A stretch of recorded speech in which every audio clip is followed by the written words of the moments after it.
This is not a podcast for comfort. It's a podcast for clarity. In a culture flooded with noise, dangerous narratives, and emotional uncertainty, this space exists to examine what actually matters and what actually works. Here we question power itself, belief systems, and the assumptions most people inherit without inspection. Most people accept instead of dissect. This podcast is about correcting that. Welcome. Bienvenue. Welcome. Marhaban. Bienvenidos to the Magnificent Ones podcast. Some conversations start at the wrong time, not because they lack value, but because circumstances limit their reach. During a period affected by Apple ingestion issues, 3 of our most important leadership conversations never received the rollout they deserve. But substance does not disappear. Insight does not expire, and leadership, when it is real, deserves amplification. Today's episode is not a re-release. It is a cornerstone. 3 voices, 3 perspectives, 1 unified conversation about leadership, responsibilities, and building something that lasts, featuring Savio P. Clemente, Dr. Doug Cardell, and Jim Tracy. This is the Magnificent Ones. We begin with purpose. Before leadership becomes strategy, before strategy becomes execution, there must be clarity. Clarity about why you lead, clarity about who you serve, clarity about what responsibility actually means. Savio P. Clemente brings that foundation into focus. Welcome. How are you doing today? Thank you so much. I'm doing well. I appreciate the opportunity to be on this platform with you and to speak about something so searing like overcoming. Oh, wonderful. So since the introductions are already out of the way, I figured I'd start with my personal favorite question, which we talked about in the pre-interview. You said that leaders often perform best during crisis, but struggle once it ends. Why do you think clarity disappears after pressure is gone? I think for the most part, leaders especially have to not only perform, but have to model and have to put on an armor. And I think when that pressure exceeds what is natural for them, then it becomes so troubling and so overwhelming that they have to seek refuge. And the only way they could do that is to pretend their way through it. But as someone like myself with a background and lived experience that I've had, that's not really how crisis and the after post-crisis works. It works because you have to face the discomfort and accept it and find strategies and tools in order to overcome them. And that's the hard part because you're not only leading yourself, you're leading a team, you're leading the organization, and that amount of responsibility can be overwhelming. So what's something that's changed after, like say the survival mode is gone?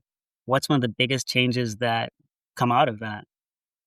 I think a level of authenticity and also a level of presence. Those words are used interchangeably, and they're also used finitely, right? A lot of people use that word or those words in order to express what they think is the most cliche thing. But really what that really means is that are you able to be very, very transparent with yourself and your actions and your motives and your directives with your team?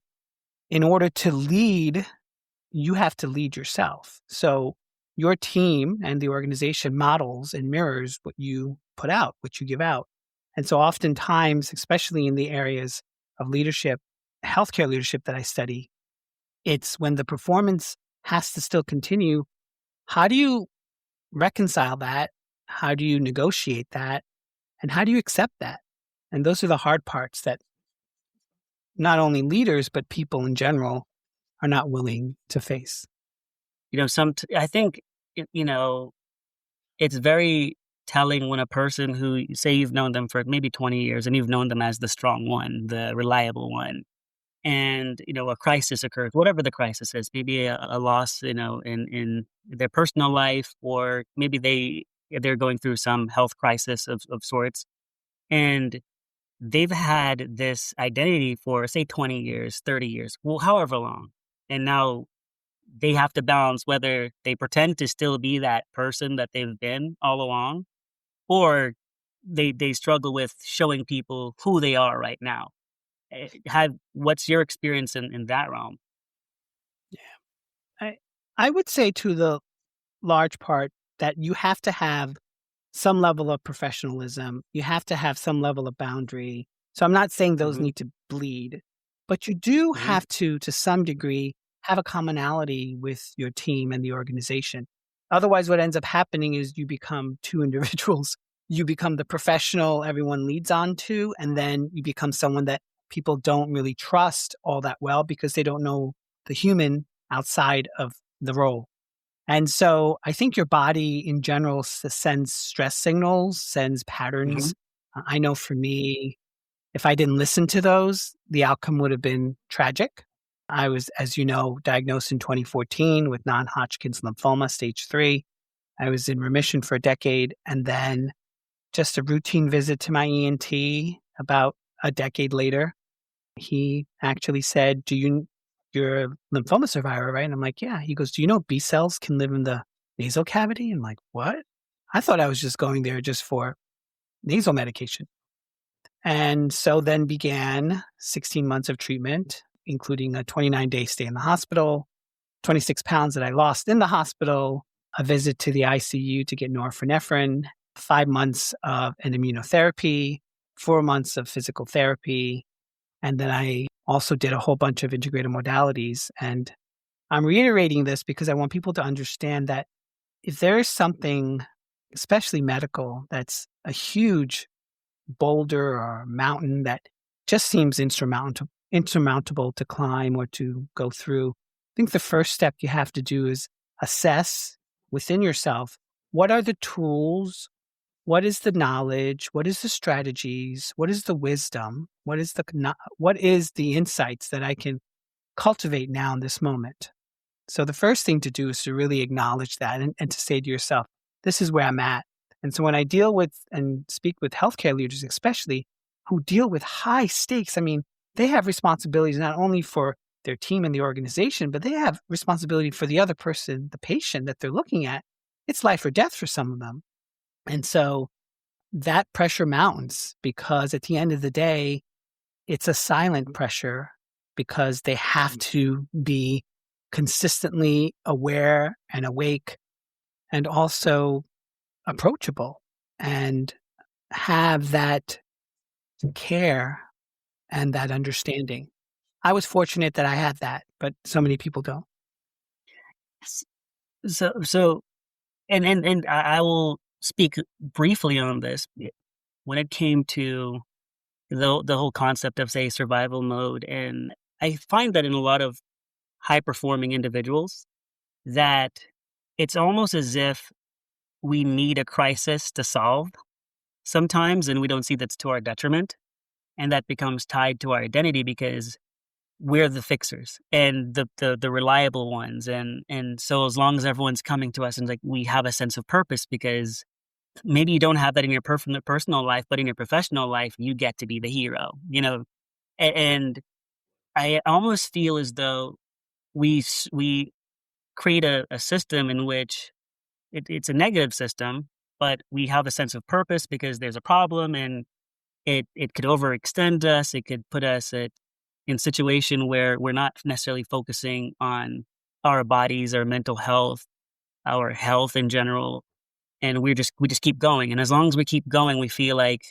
hey, we're doing good work, and we're not letting people down, but we're not seeing that we're not taking care of the body, right? Or the soul, or however you want to phrase it. We're not taking care of us.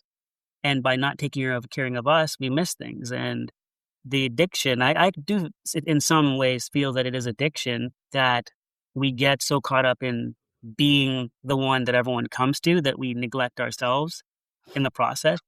And we don't see how far we've gone off the course and how deeply imbalanced our health and to our profession ratio is. Was that ever your case? Where did you ever focus way too much on work and not enough on yourself at any time?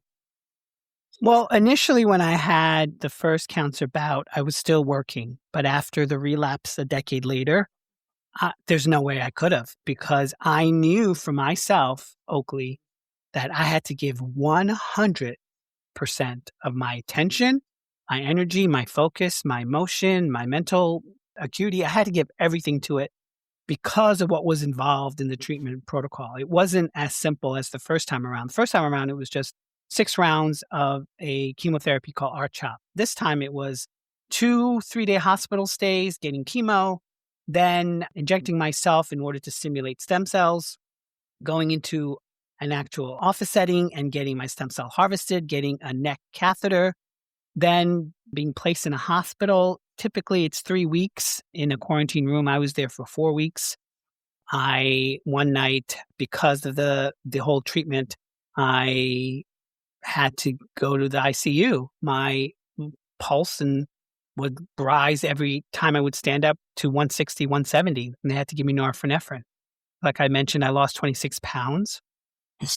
And in that whole process of the hospital stay, I think what I found as anchors, and it wasn't even intentional, it's something that I just found in general.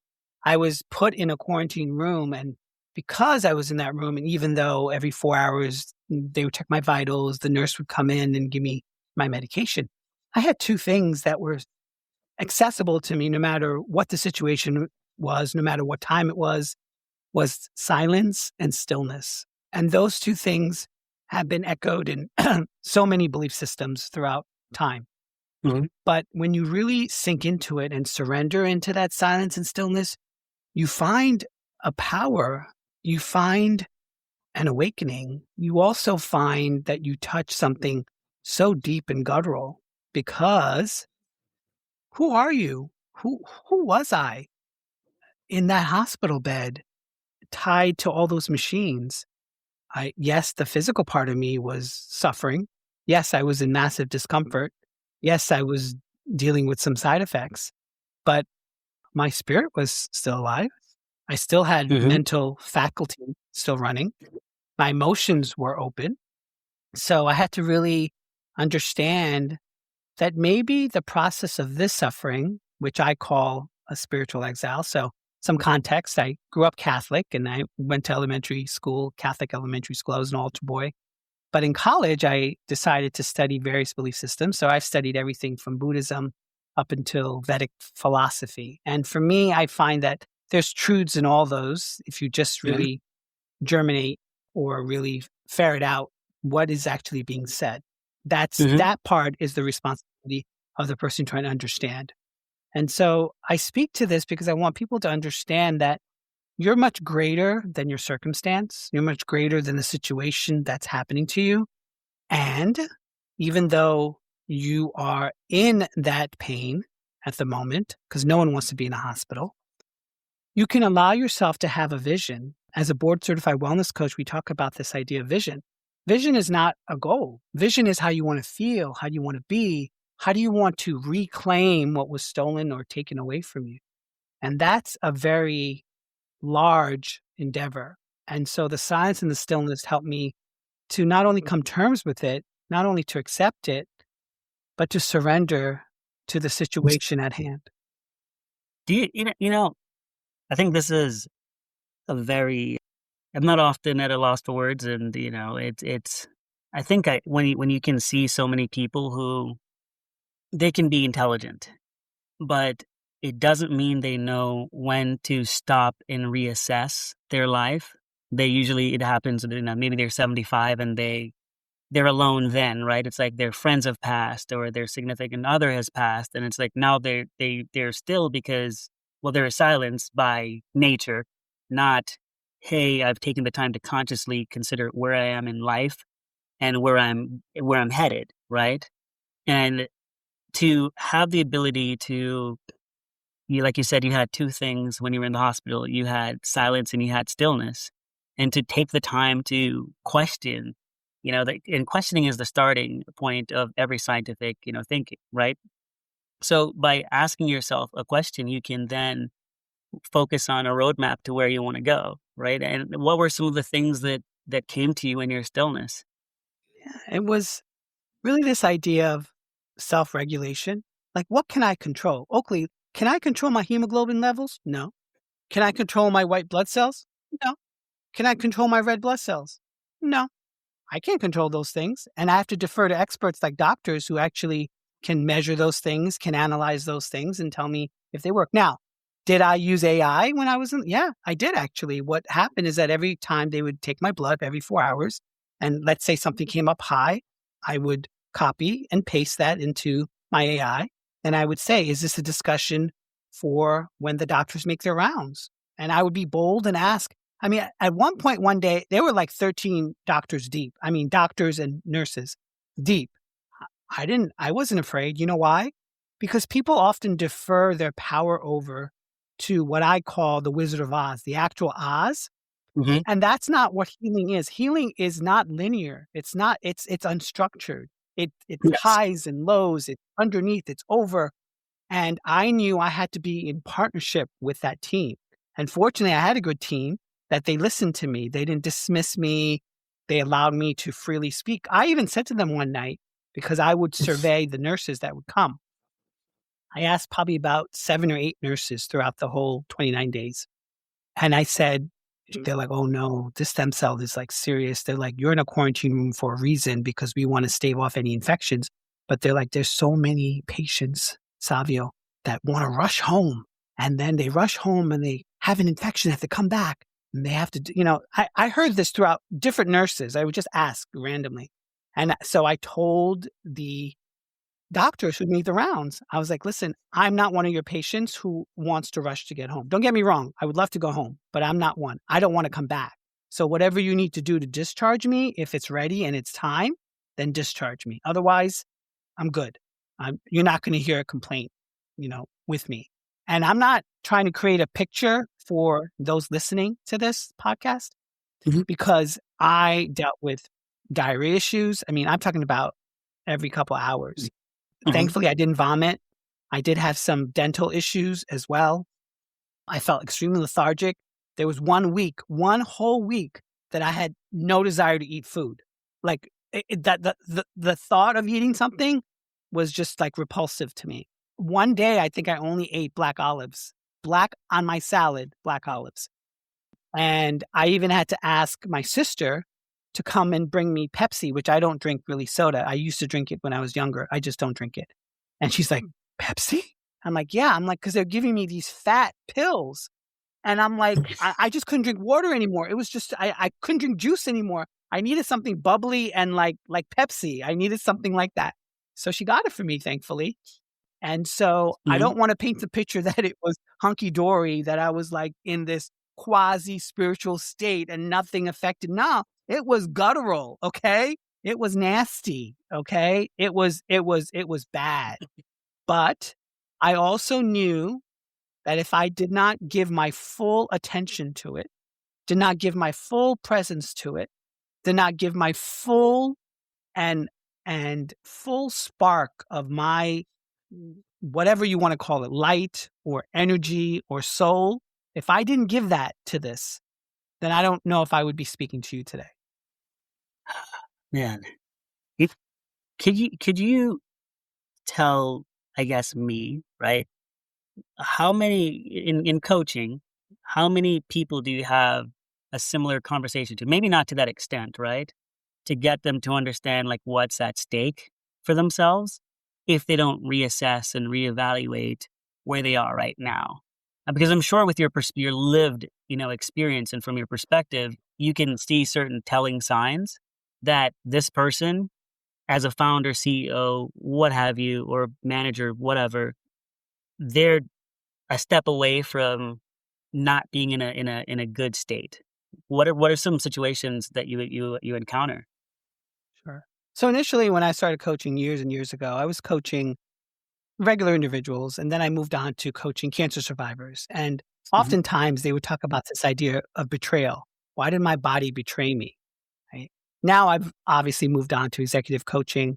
I coach healthcare leaders, and the talk is about the pressure. The talk is about the burnout, but specifically about certain terminologies that maybe to your audience doesn't mean anything. But we talk about things like preventing costly reversals, right? This idea of things that were widely adopted, but they realize it's not better than the standard of care. This idea of post-crisis, after the crisis has happened, how do you reorientate? So, for example, COVID-19 was great as an example. innovation happened, the things were adopted, but did they really work out? There were holes in a lot of it. Then obviously we talk about this idea of like return on investment, right? The pressure is not only the patient side, it's also about the administration side, the bureaucratic side. And then we talk about this idea of converting that from like that disruption into discernment, having a more clarity and composure with that. So those are all logistical things. But at the end of the day, I will tell you, no matter if I'm coaching an executive or I'm coaching just a regular person, the human truths are all the same. It's how do I live in a world where people are constantly pulling at me when I myself am doubting myself, when I myself have a role to perform, and at the end of the day, how am I bringing joy and spark to the world and to myself? How am I bringing my success into a world full of disruption? I mean, there's so much disruption now that I don't even know how people are dealing with it. There's political disruption. There's social disruption. There's technological disruption. People are getting fired left and right with AI. There's the advent of people having to upskill themselves to learn a new technology like AI. I mean, if you thought the dot-com boom, and I lived through the dot-com boom, I graduated in the dot-com boom, and I also was a casualty of the dot-com crash. Not that AI is going to crash, but I was. So the key elements here are, how do I bounce back? So we talk about resilience, right? But I like to challenge that word. And I say, let's talk about what was not only my professional understanding and my training, but this idea of my lived experience. I'm talking about adaptive resilience. That when you're in the SHIT, when you're in that discomfort, that pain, like I was, how do you remain flexible? How do you make connections? How do you strategize and figure out for yourself, well, what can I do in this moment? What do I have control over? What do I not have control over? What can I pronounce today? What can I allow myself to discover about myself through this particular problem? We'll be back after a quick break. Are you ready to elevate your leadership journey through exploring the wisdom of the ages?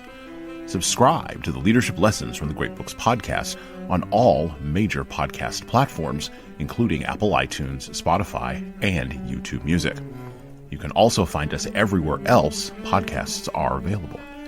If you find value in our episodes, please leave a 5-star review on Apple, Spotify, and of course, YouTube. We need those reviews to grow, and it is the easiest way to help other leaders and lovers of literature discover this show. And thank you for your support.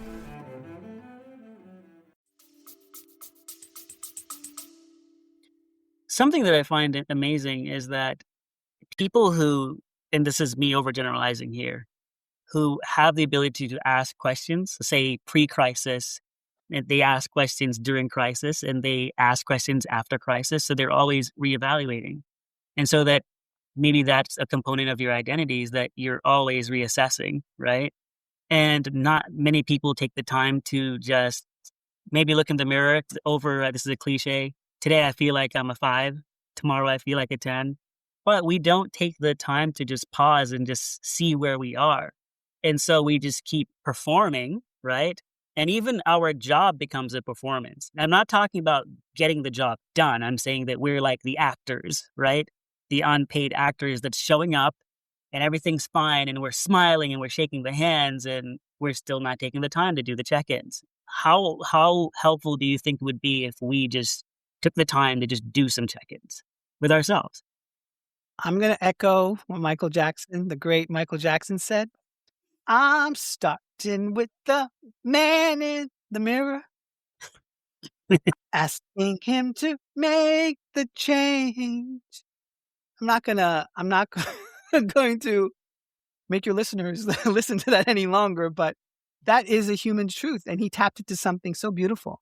Because at the end of the day, and I echo this in my TEDx talk. So I did a TEDx talk about a year and a half before my relapse in June of 2024. It was entitled 7 Minutes to Wellness, How to Love Your Inner Stranger. And people say to me, they're like, that's so ambiguous. What's this inner stranger? And I said, well, what's the inner stranger to you? I said, I left it ambiguous on purpose.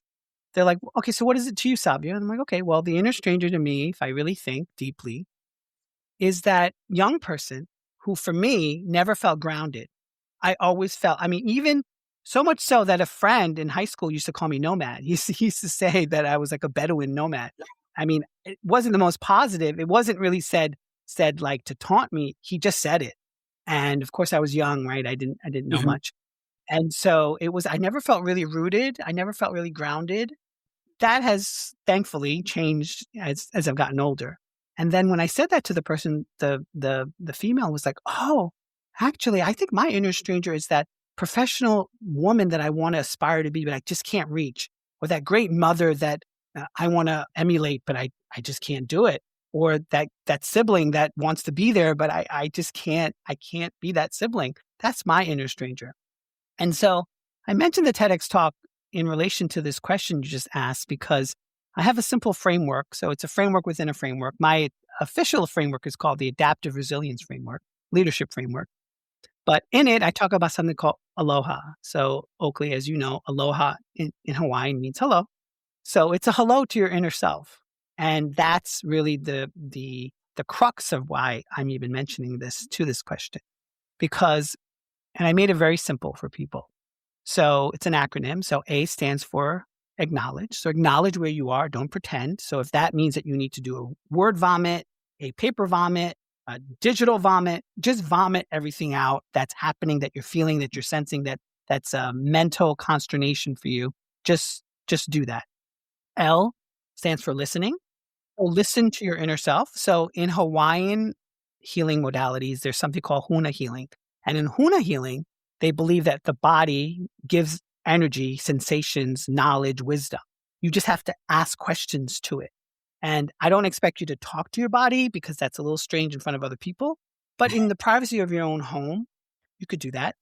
And what I call the three brains, which is the head, heart, and gut, they do give off some information. So you need to just be quiet and still enough in order to listen and try to see what that may tell you.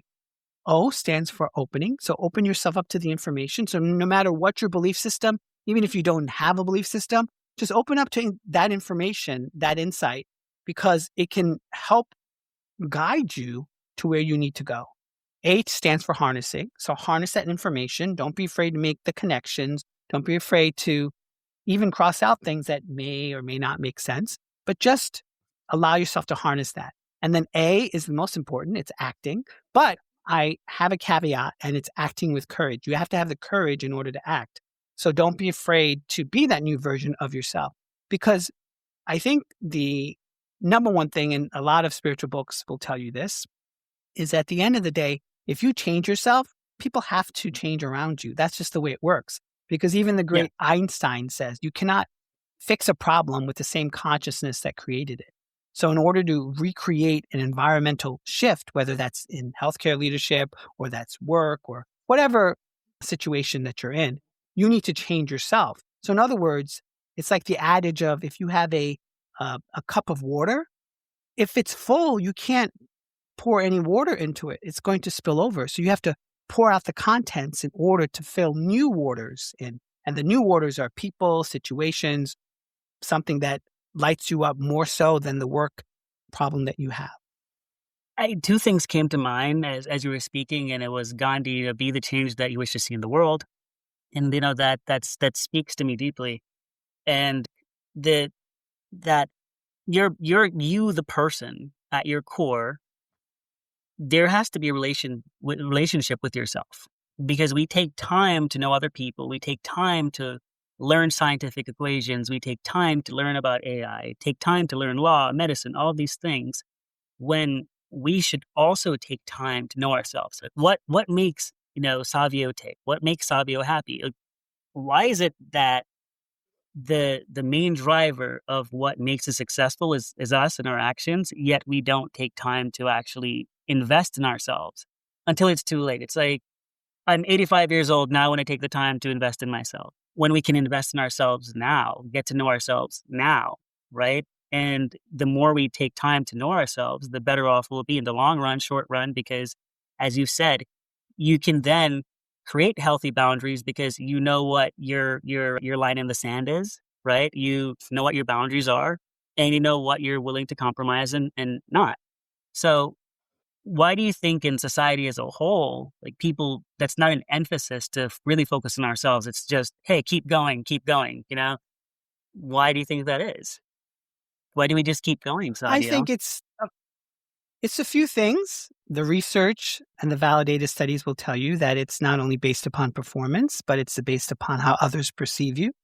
And so you have Mhm. to then feel that have to capture people's attention. You have to one up this idea of the Joneses.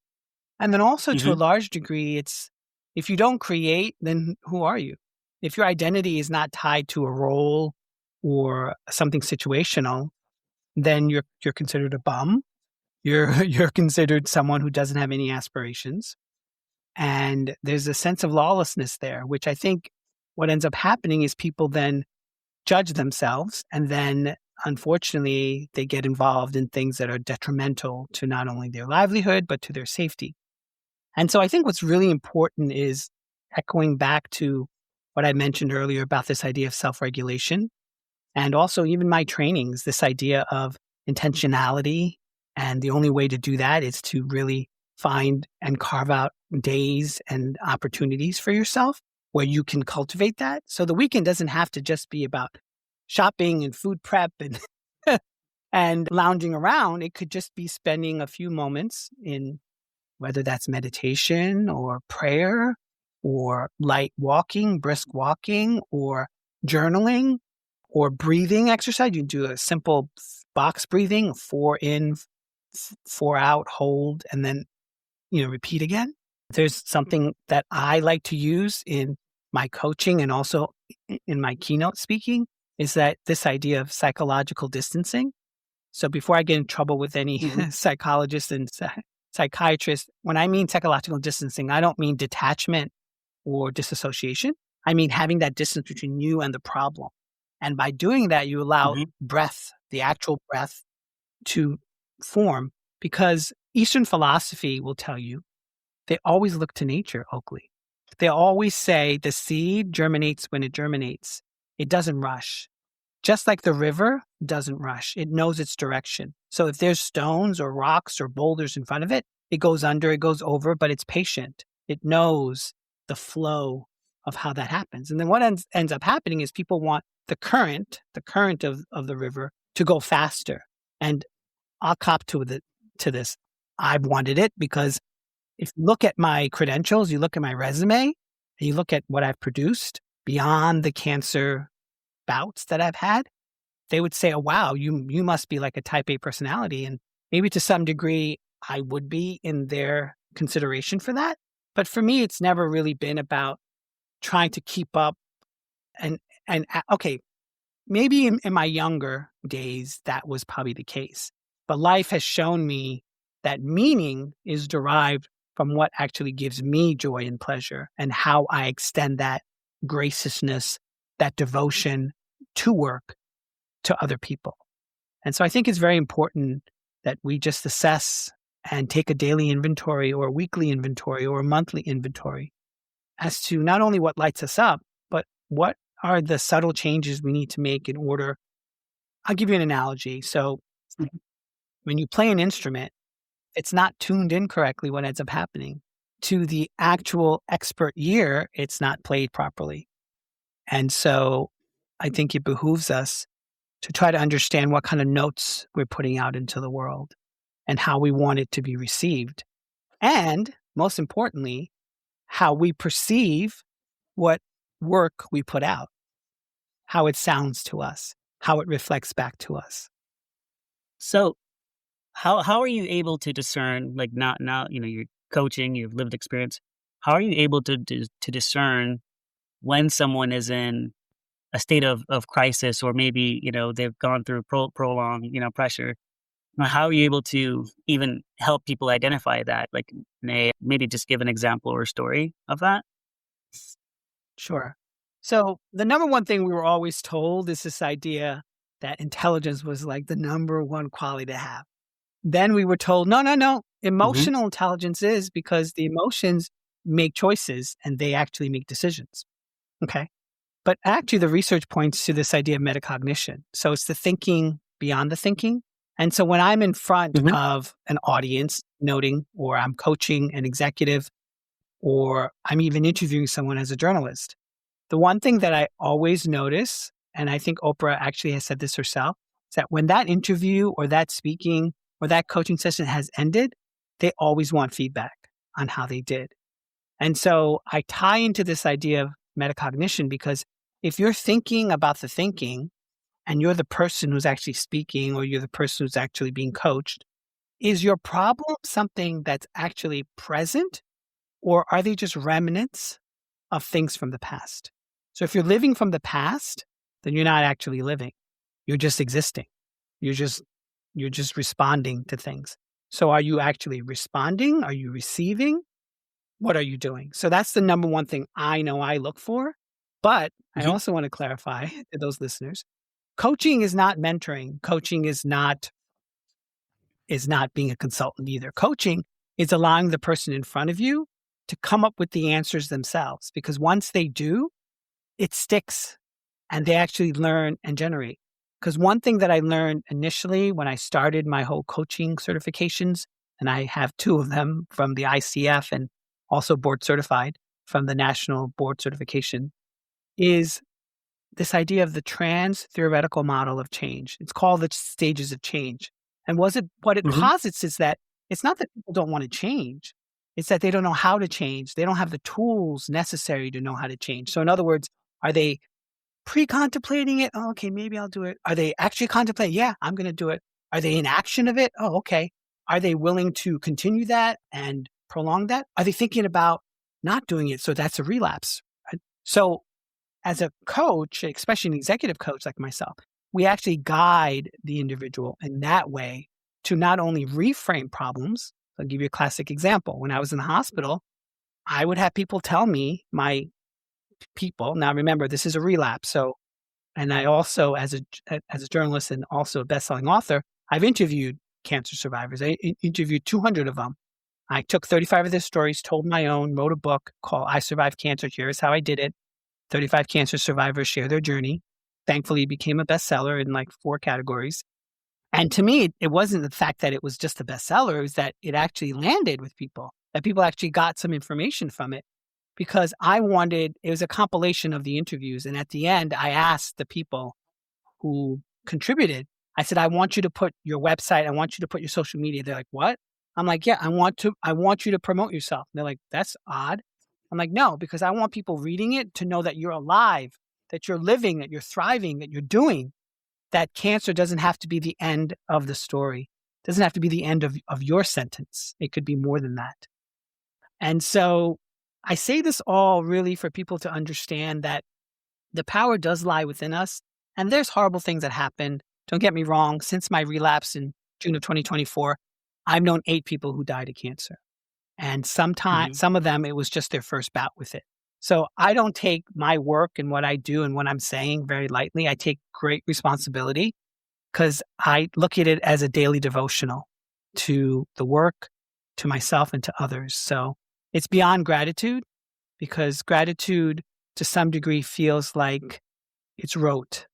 Like if you write down, okay, I'm grateful for grateful that. One of the individuals that I trained with, he's a University of Pennsylvania professor, says that the larger question to ask about gratitude is why. So for example, I am grateful for the house I live in. Okay. Why are you grateful for it? How did that actually happen? What did happen because you worked really hard, you saved, you made some right investments, you finally decided that you deserved it? The why allows that stickiness to actually flourish. And that's the key. So as you talk about the why, there has to be some slowing down to even begin to ask the why. So do you ever encourage some leaders to just slow down and process, evaluate? What does that look like with your line of work? Well, in the job, it's really hard for leaders because they have to make quick decisions, especially healthcare leaders. But what I ask them to do is to carve out that time that they think is suitable for them to do that.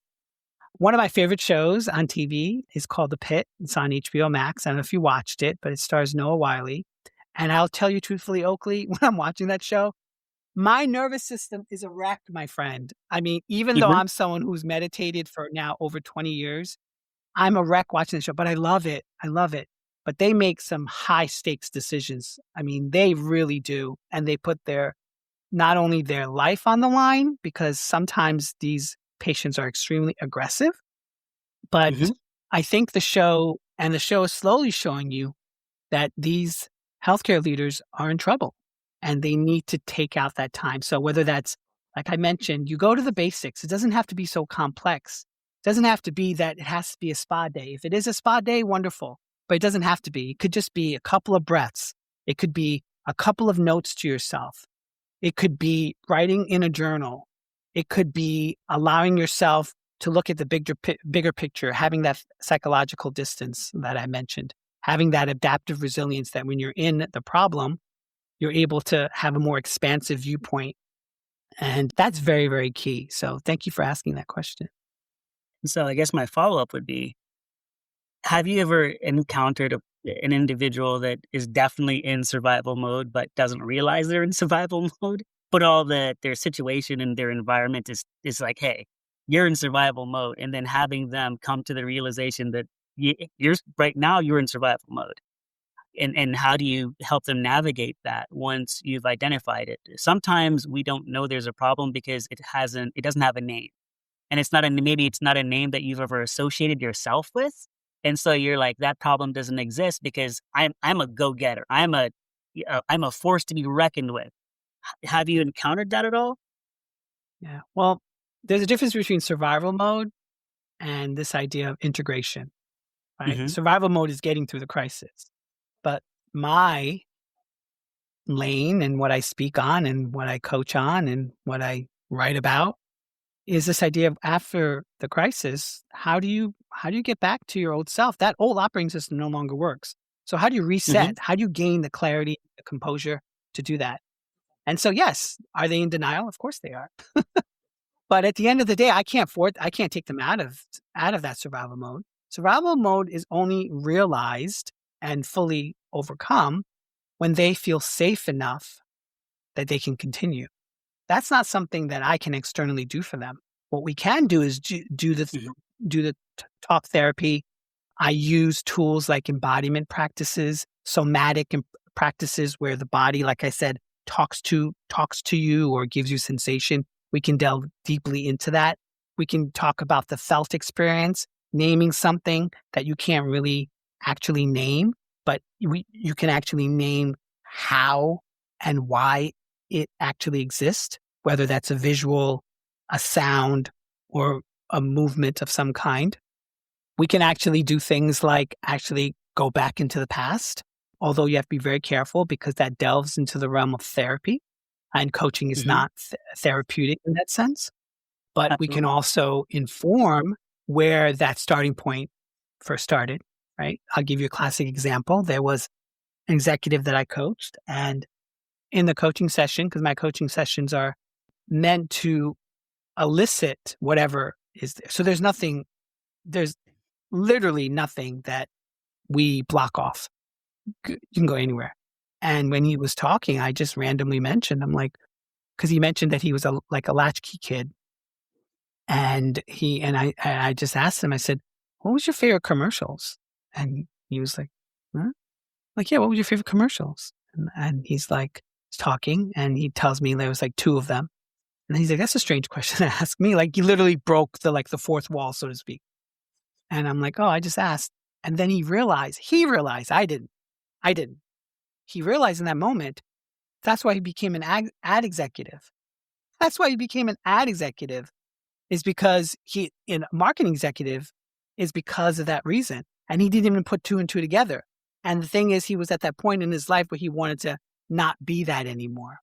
So what I'm just getting at is that this is not forced information. This is information that's continually moving, and it's about assessing, reassessing, and then reassessing again until you come to that crux where change tips over. It's actually the actual tipping point. And so I have a question for you. That is, if someone's realizing that they're over the crisis and survival mode has dissipated, and they're having trouble with clarity because now they have to figure out who they are, because you brought up that old version of themselves it's no longer there. There's a new integrated operating system. So how do they, or what steps do they take to get clarity, or how do you find who you are now? Because there was a version before you. So how do you establish clarity? So whether that's my keynoting or that's my coaching or even in my interviews, the first thing you have to establish is if we're coaching, what is the goal of the coaching? Because coaching is a conversation with a purpose. Otherwise, it's just a conversation. So that's not really what coaching is. Coaching is we have to get to some type of endpoint or some type of destination, not complete destination, but a destination of some kind. And so the high performers that I work with, is that they just don't survive the disruption. They don't just survive the adversity. They convert it into that strategic advantage. So it's really the ability to allow them to discover what the problem is, because that's where it all starts from, or what the pain point is. And then where would they like to go with this? And sometimes, especially in a coaching session, we don't know how it's going to end. They may say, I want that result, but it might be something completely different, or we go off tangents. I mean, that's just life. That's just how us humans are built. But the key element in all that is for you to have the ability or have the desire to want to work this out. Because so many times people just don't want to do the work. And if you don't do the work with anything in life to a degree, I'm not saying that it needs to always be so hard, because that is telling as well. But the work in and of itself allows you to figure out what's important, what do I want to keep, what do I want to let go of, and what is it that for me in my work, in my line, that I want to actually manifest. And I often tell people the best way to create that is to do a mental map or a physical map and just plot out the points, whether that is per quarter, monthly, and do an easy thing like reverse engineer. Find out for yourself what you feel the goal is and backtrack. Figure out what are the reverse steps that you need to where you are. And if you're just starting from the beginning, yes, that's going to require a lot of effort. But if you're in the midpoint, then if you look at the physical map or you look at something that you plotted in real time, you're like, oh, I'm actually not as far as I think I am. But in your mind, because there's so much consternation and so much bubbling of information and stress and responsibility, we often don't see that sometimes we're closer than we think. And here's the question. This is a personal question that I was so fascinated by. And as I was looking through your work, I was like, man, Savio could have been 10 million different things, and you have a very extensive, portfolio. Out of all the industries that you could have worked in, or, you've obviously worked in a lot regardless, but as far as coaching is concerned, why did you choose healthcare? How did that come to be? So my actual board certification is called NBCHWC, National Board Health and Wellness Coach. And so for me, and then I also have an ICF certification. ICF just means International Coaching Federation, is considered the gold standard in coaching. I wanted to make sure that if I was to be a coach, because I could have, like you said, gone into different areas, I think what appealed to me was the fact that I'm guiding someone on their own discovery. I'm not telling someone stuff. Yes, sometimes you can interject and say, well, what about this and what about that? I'm not saying that's off limits. That is permitted, so to speak. But coaching really inspired me because I feel like a part of what I discovered, a part of my own transformation, is then allowed to foster into another, that somehow that bleeds into their own lives, so to speak. And I think I also liked the idea of coaching because you're also allowing other people to realize potential. And human potential it's a very tricky thing, because I am not of the ilk that I believe that you either have it or you don't. That's just, I don't believe that. I believe that we all are, and this is a tenet of the coaching programs that I'm certified in, is that we believe that people are whole and they are creative and they have all the answers. It's just been masked. It's been overwhelmed. It's been hidden. And our job is to unhide the things that are there. So it's the statues that Michelangelo, I think he mentioned that the work of art was always in there. He just chiseled away at what others couldn't see. He had the vision. He had the goal. But I think the chiseling part is really what excites me in the area of human potential, human condition. And also, I have to say it was healthcare because whether you believe in destiny or fate, this is what the cards were dealt for me. And I can't deny that I used healthcare and wellness to be here today speaking to you and to also do and act upon my own inner desire. And that's the truth. And the truth shall set you free. Are you working on anything else? Do you have anything up and coming that you'd like to share? So at the moment, I have a few more spots for 2026 for keynoting. That's really exciting to me. And I'll tell you why, Oakley, because yes, I do coaching and yes, and it's great to do individual work. But when you're on a stage, especially with healthcare leaders who make such pressing decisions, and I'm not going to deny, but the healthcare industry in the US does need work. But I also am of the feeling that people often say work in a corporate structure, it's so soul-sucking this. And, why can't it be soul-searching? Why can't we change the paradigm? And instead of saying it's soul-sucking, it's be soul-searching. Maybe the goal is for you to work within the confines of that and find ways and means to create happiness from it. So keynoting is important because I feel like from the top, if you was to look at a shower head, it trickles down. So for example, I'm talking to CEOs, I'm talking to CMOs, I'm talking to C-suite executives, and that information then gets disseminated to their team, to the organization, to the community, to their family, to their loved ones. I mean, it's just so rewarding.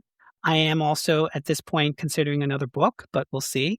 I do have some media visits internationally as well that I'm excited about. I'm also, to a large degree, have always been entrepreneurial. So I'm looking at another venture that integrates AI, but not in, when it comes to AI, journalism is very tricky because is the work being fostered by you or machine? And so I actually would want to combine even my background. So I graduated a computer science and information systems degree. I mentioned to you that I was part of the .com. I worked for many, many startups back in the day. So I'm also even considering something like that. But at this point, I'm just trying to live and try to be an example of the truth that was given to me and the opportunity that's still given to me. Because as long as I can breathe, and I tell this to your audience as well, as long as you can breathe, there is hope, because hope never dies. Wonderful. So with that, could you tell those listening where they can find your work and maybe your website, LinkedIn profile, all the above, so that they can feel free to reach out to you and foster new stories for themselves? Thank you so much. So they can find me on my website, Savio P. Clemente. It's SAVIO PCLEMENTE.com. You can find my keynote work. Like I mentioned, I still have a few spots for 2026. They can also look at my TEDx talk, 7 Minutes to Wellness, How to Love Your Inner Stranger. You can find my book on there as well. I also, every Wednesday, write a Substack newsletter about the head, heart, and gut intelligence and what people can glean in order to gain their own clarity, composure. I talk about interviews. I'm running a new interview series with CMOs and CEOs of healthcare leadership. And then if they want to follow me on social media, I'm at every platform at The Human Resolve. And the reason why I named that is because, especially in the advent of AI, and I named that years and years ago, is the fact that the human element is always the one that will always surprise you. And always, the human element is always something that you should never underestimate. So they can find me at the Human Resolve. Oh, thank you, Savio. Sure. Thank you. Purpose defines direction, but leadership also requires development. It requires growth, self awareness, and the willingness to challenge conventional thinking. Dr. Doug Cardell expands the conversation, moving leadership from identity into evaluation.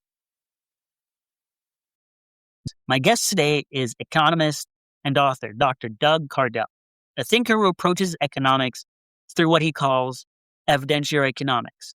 Rather than beginning with ideology, Dr. Cardell begins with the premise economic systems should be evaluated based on evidence and outcomes, not political preferences or assumptions.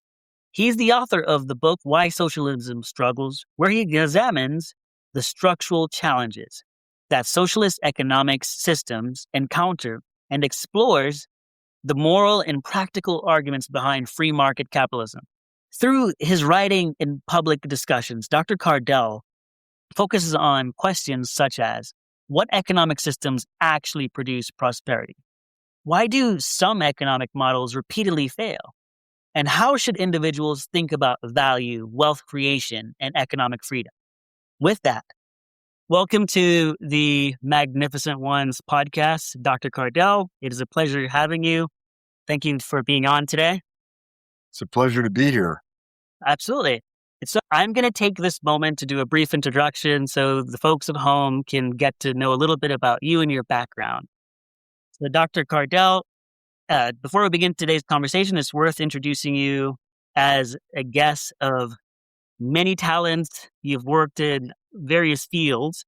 You're an economist, an educator, and a policy analyst whose work is focused on evidentiary economics, an approach that examines economic systems based on real-world outcomes rather than ideological assumptions. Over the course of your career, you've served as an aide to a member of the United States Congress, worked as a corporate chief executive officer, and spent many years teaching mathematics and modeling in both secondary and post-secondary education. Your academic background includes advanced study connected with institutions such as the University of Arizona, MIT, Liberty University, reflecting a blend of analytical and technical and policy-oriented training. You're also the author of Why Socialism Struggles, where you explore the structural economic challenges that centrally planned systems often face, drawing on historical evidence, economic modeling, and real-world case studies. In today's conversation, we'll explore some of these ideas and examine evidence, incentives, and human behavior and the way it shapes economic systems and how they function. So with that, thank you for being a part of the Magnificent Ones podcast. So today... Well, thank you for having me.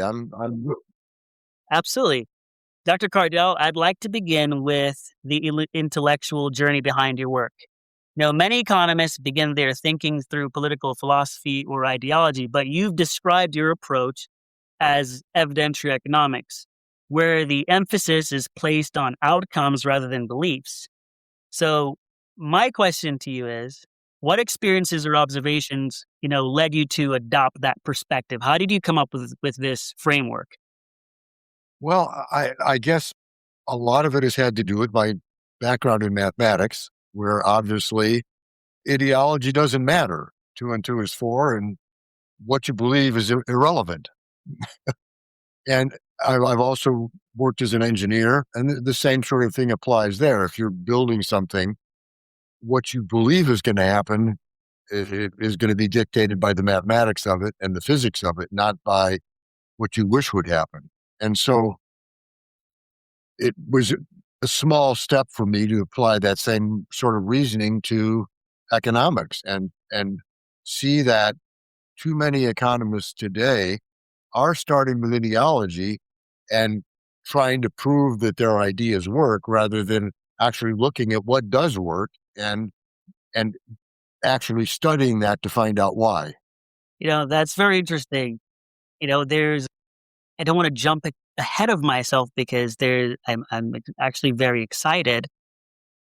What you're saying is that economic systems shouldn't be judged by ideology. They should be judged by real world outcomes. Is that something that can be measured? Exactly. And that kind of goes into something that as I was, going through your information, and some patterns that I recognize is you've somehow managed to bridge things, whether it's concepts or, like, for example, the social security fix, for example. You've created a hybrid model of sorts that can please, or satisfy multiple systems, right? And I think that's very fascinating that it's you're able to take philosophical things in nature and then have a mathematical approach to them that does have real world outcomes and applications. So can you walk us a little bit through that? Well, yeah, I guess a large part of that comes from my background as an educator. And as an engineer, I've learned how to look at how to solve problems, but I've also learned how to explain them to other people and to find the clearest ways to communicate to others. And I'm certainly not perfect at it, but that's certainly part of my goal, is to find ways to make the difficult seem obvious, I guess is the way I would put it. And I think most of the time that's possible, as long as you don't get into the weeds of trying to explain stuff as though you were talking to another expert. And too often, I think that's what economists do. They tend to explain things the way they would talk to another economist, and that doesn't work when you're talking to people that don't have that kind of background. Absolutely. You often say ideology asks for acceptance, intelligence asks for evidence. For listeners hearing that phrase for the first time, what does evidentiary economics actually look like in practice? Well, a really good example, I already think I mentioned, I'm a musician, and I'm a Beatles fan, and John Lennon is terrific. But he wrote a song called Imagine. Yes, I saw that in your article. In that song, he lays out a socialist agenda but he used the correct title. It's his imagination. And that's an example of his creating an imaginary world based around an ideology that has no hope of functioning in the real world. And so that's often a lot of the problem, is that a lot of the people who are advocating socialism are advocating things that can't work in the real world for several reasons, but probably the two most important are economic reasons and human reasons. And socialism fails on both grounds. I don't remember which article I read, but it had to do. It was with centralized planning. This was one of your work, and I was trying to bridge it with corporations, and how, me working for a corporation, I have to do things such as forecasting. Right? If I had to operate in someone else's system, and they're like, "Hey, this is what I planned, and you have to stick with it," versus forecasting, which is there are things that change. I can adapt if I need to. There's a level of freedom there, right? And I can account for variables. If someone has planned a system and I have to be confined to that system, it'll be very difficult for me to be able to navigate whenever I need to pivot. There'll be moments where maybe there's a hurricane. And so, because there's a hurricane and we have supply chain and all of these things that will affect it, if I still went by the plan that was set in motion for me and I didn't adapt to it, then my career would be over in failure. And so that's kind of like Mao's idea of, collectivizing the farms, and 100 million people died as a result of that. Yeah, that's often the case. There are, I guess, three flavors of centrally planned economies: communism, socialism, and fascism. But they're all basically the same. There are minor differences, but that's all they are, is minor differences. And so it's easy just to refer to them all as socialism. That's the more central term. And yeah, the first problem is that you mentioned hurricanes. The economy is a chaotic system. And the best example of that to most people is the weather. And a guy named Lorenz in 72 was working with a weather model, and he found out that a tiny, tiny input in an input variable could make a huge difference in the output. Yes. And so we spent the next good deal of time studying that. And you've probably heard his famous quote, can a butterfly flapping its wings in Brazil precipitate a tornado in Texas? Yes. And yes, it can, because often any chaotic system is at a tipping point where the tiniest nudge either way can make a big difference in which way it falls. And I could make a similar statement about economics. Is it possible that somebody buying a pair of shoes in Peru can trigger a depression in Poland? And yeah, definitely, because it's a chaotic system. And it's even more chaotic than the weather. Mm-hmm. And it's pretty easy to show that. I mean, there are 9 billion people in the world. For me to plan what is going to happen to the economy, I would have to look into the minds of those 9 billion people and try and figure out what they're planning a year from now. Well, that's clearly impossible. I don't know what my wife is planning a week from now. And so how could I possibly read 9 billion people's minds and figure out? And in point of fact, even if I could read all of their minds and find out what they're planning a year from now, between now and then, many of them would change their minds. Yes. And so the economy is inherently a very, very unstable place. And so any kind of fixed system like socialism is guaranteed to fail because those predictions aren't going to work. Part of my research was for my doctorate, was to do a 30-year study of the Federal Reserve's look at the consumption index. And in my look at that consumption index, what I found out was that the Federal Reserve, I looked at 30 years, looked at what the Federal Reserve predicted, look what would happen a year later. They were right 46% of the time. They could have done better flipping a coin. Yes. Now, I'm not saying, and it's really important to make clear that I'm not saying that the Fed is incompetent. They're not. They're not even a little bit incompetent. I couldn't do any better. The problem is they're trying to do something that's impossible. Yes.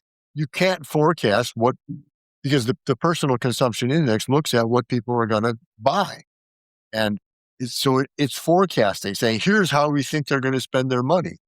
And they were right 46% of the time, because we don't know how people are going to spend their money. And so if we want freedom, that first of all means we have to have economic freedom. And that means people get to decide what they're going to buy, when they're going to buy it. And that means we can't predict. Absolutely. You know, I think that it's people forget the human component in of things, right? So we talk about freedom, the freedom to buy this. And then we also have this thing called impulse. Maybe I did bring my lunch to work today, but as I was walking to the parking lot, I smelled a hot dog.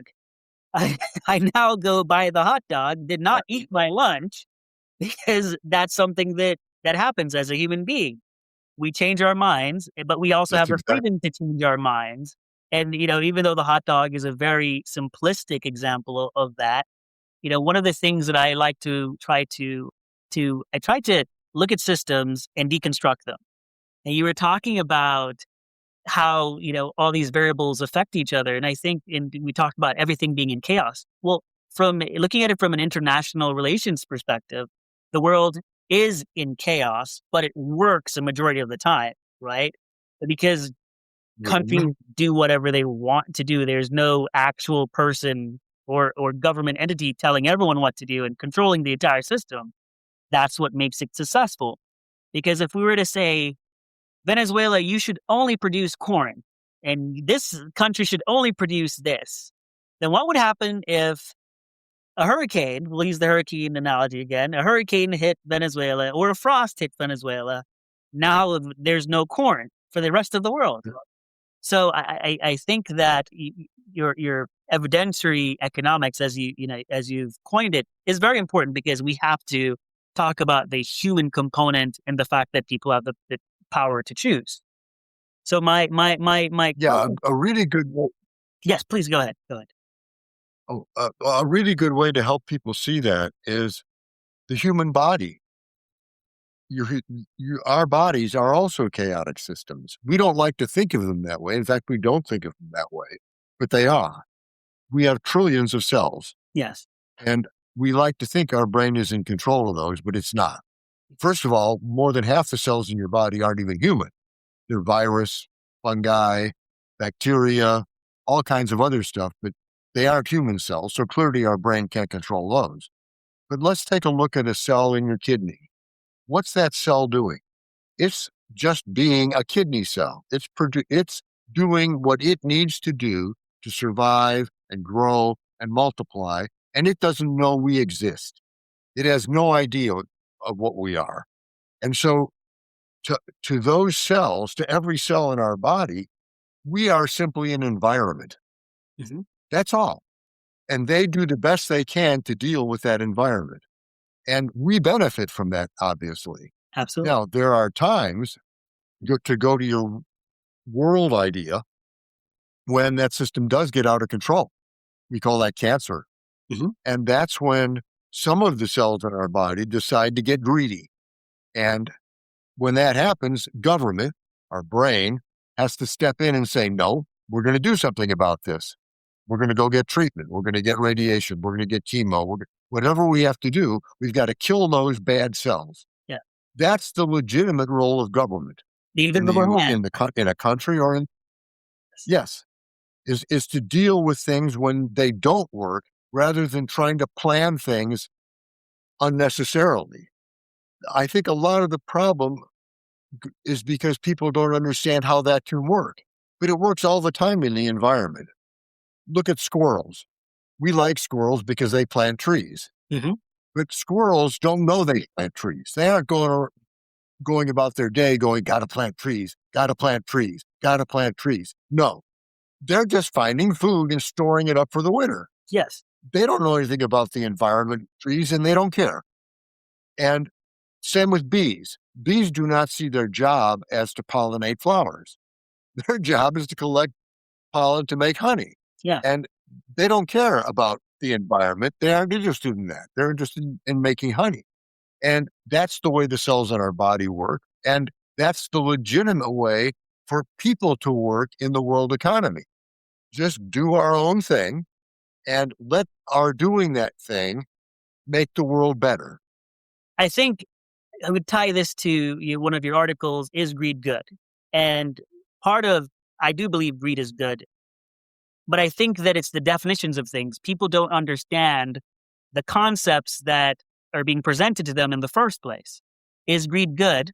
My perspective, yes. In this capitalist society that we live in, if I decide to start a business, am I starting the business necessarily because I want to benefit the world or because I want to be able to retire comfortably? The truth is, I work hard, I plan the business grows, and as a byproduct of that, I get to hire people and to extend the economy based on how much I'm producing and how much people are making and contributing to the economy at large. But my initial driving factor was not because I wanted to make the world a better place. It was because I want to live comfortably. I am greedy in those terms, right?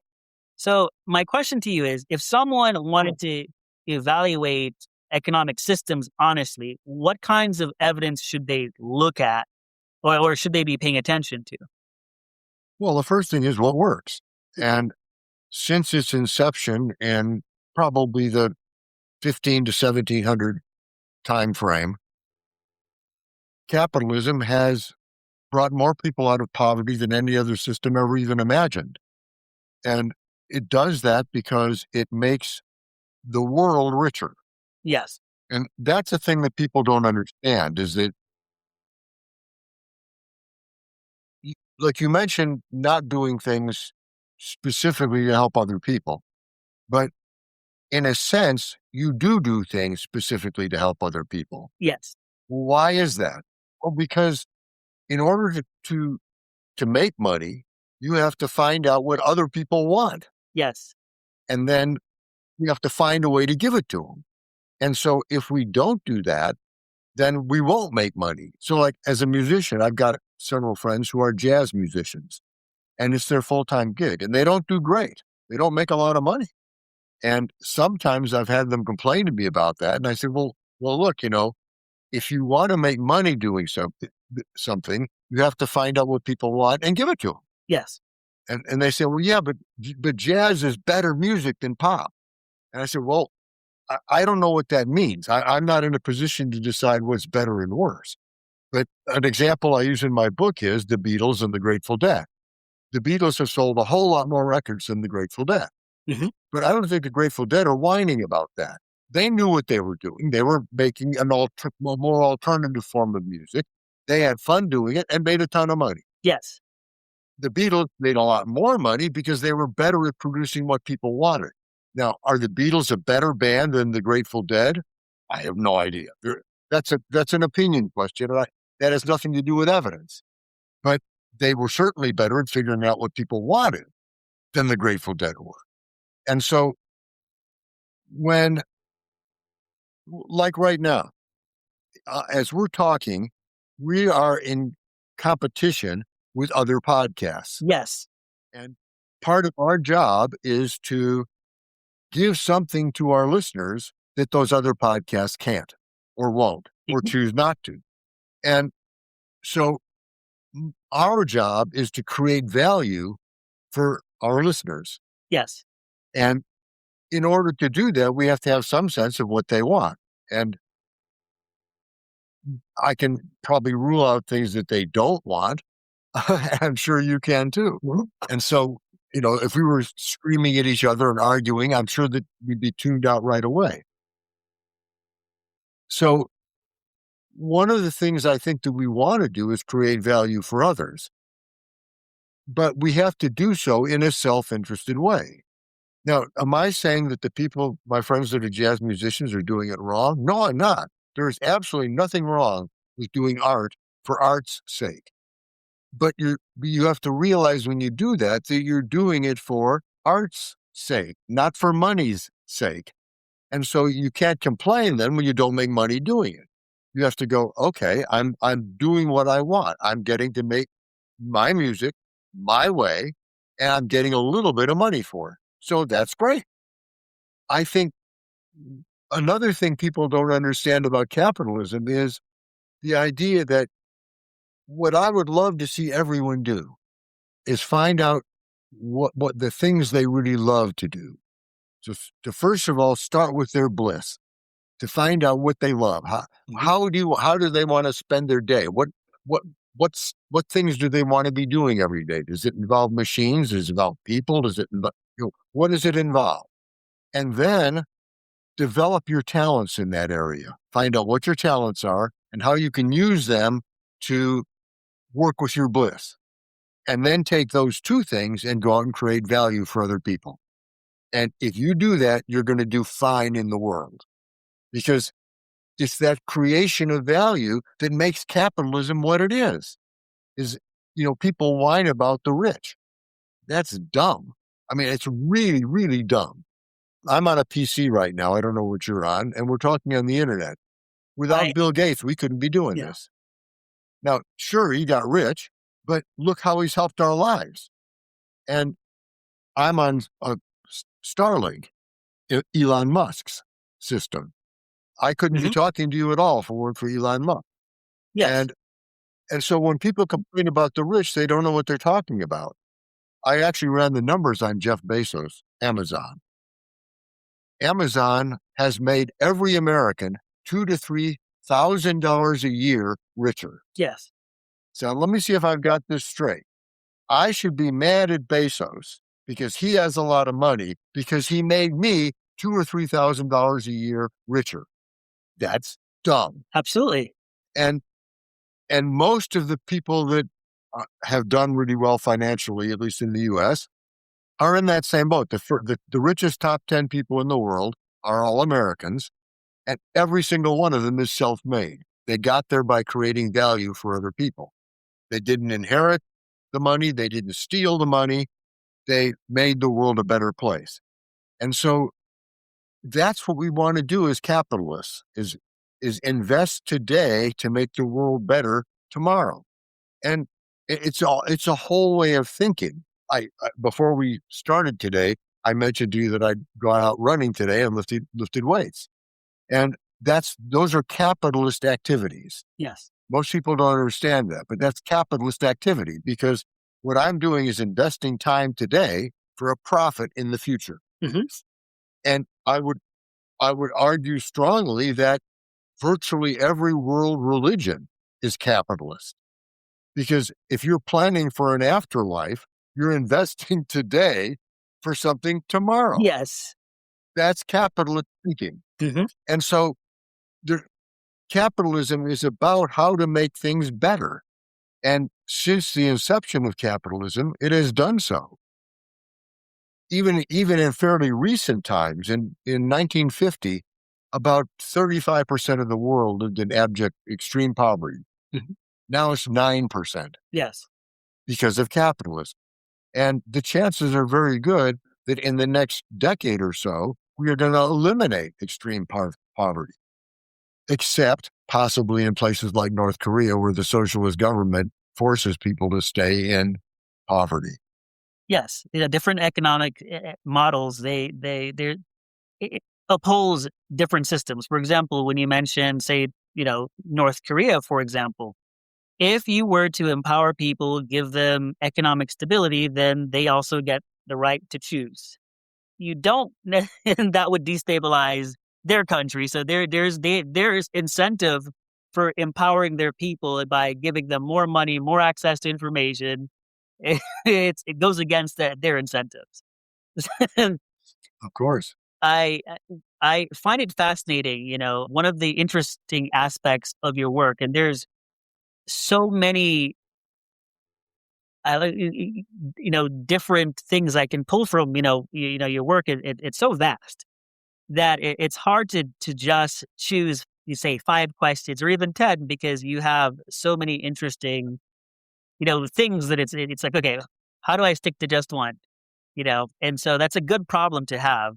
And that being said, one of the interesting aspects of the work that I think many people, they defend capitalism primarily on efficiency grounds, innovation, productivity, economic, but you've argued that capitalism is not just efficient, it's morally superior.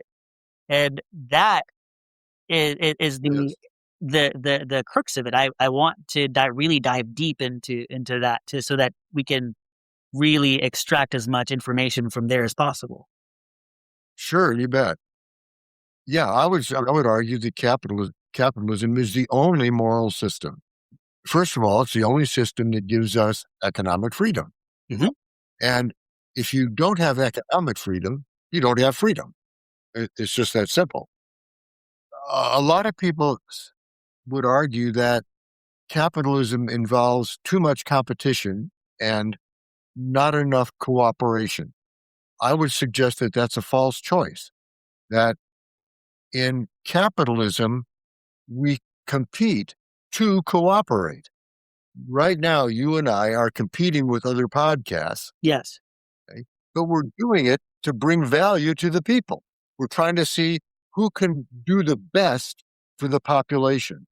And so, yes, we're competing, but we're also cooperating. Mm-hmm. And that's the nature of capitalism, is you can't people imagine capitalists as some sort of ruthless fanatics that are going about trying to do anything they can to make money. But first of all, if they're doing things that are immoral, that's part of the job of government.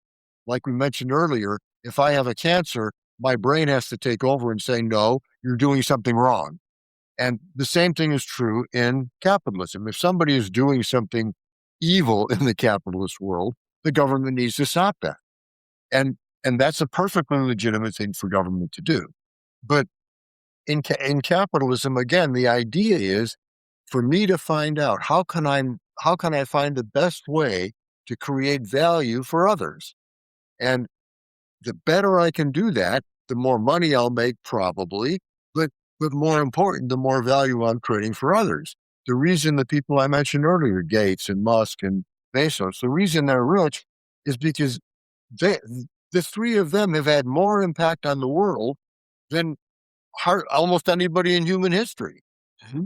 I mean, they've made the world so much better that it's hard to even fathom how, what the world would be like today if it hadn't been for those three men. And I guess I would suggest to people that are complaining about that, do what I suggested earlier. Find your bliss, develop your talents, and then go create value for others. And I guarantee that just thinking about it that way changes your life.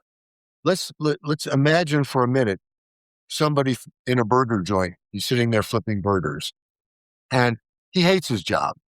Mhm. It's boring. It's not interesting, and he doesn't think he's getting paid enough, and so on.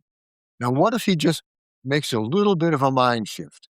What if he says, you know what? That guy that's pulling up to the drive-thru, he's here because he's hungry. He wants to eat. And either he can't cook or doesn't want to cook. He's paying me to make this burger for him. So I'm going to make the very best burger I can make. And I'm going to put it together and I'm going to serve it to him in the happiest.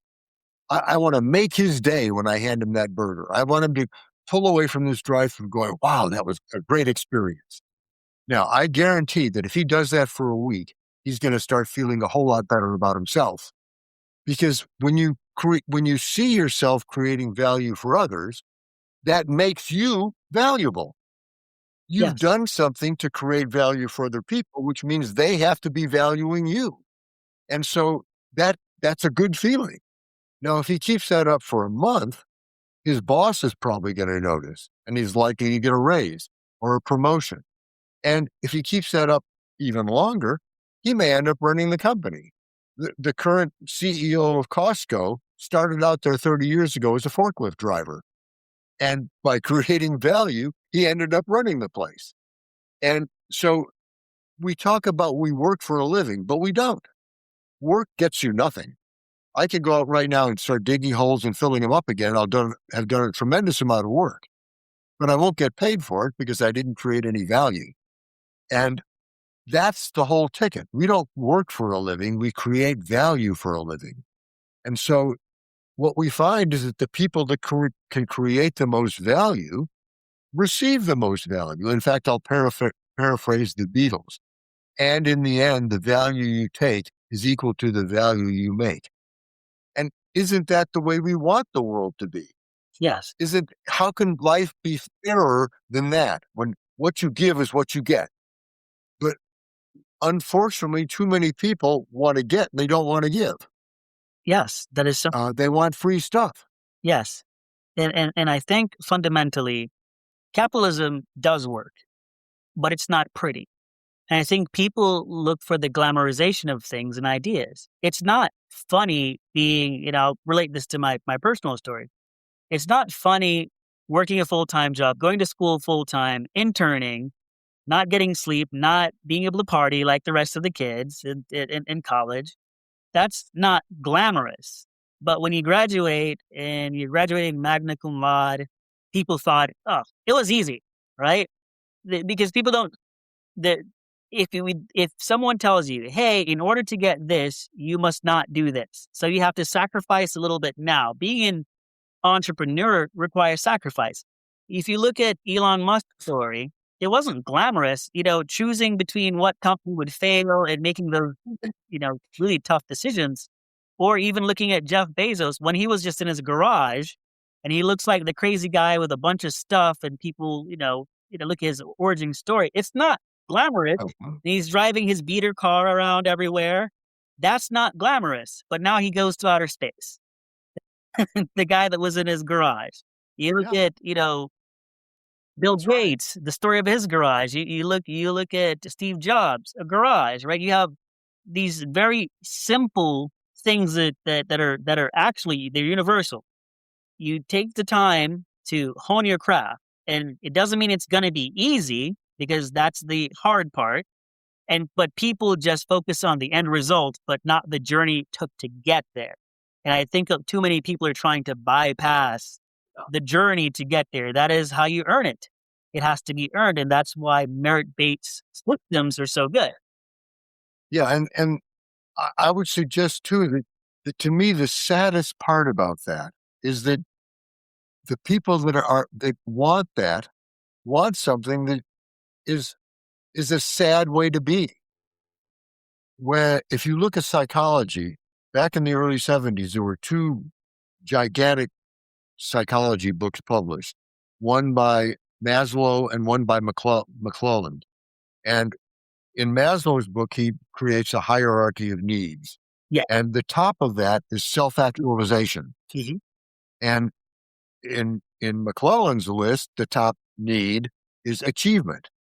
Notice neither one of them said anything about money or anything physical.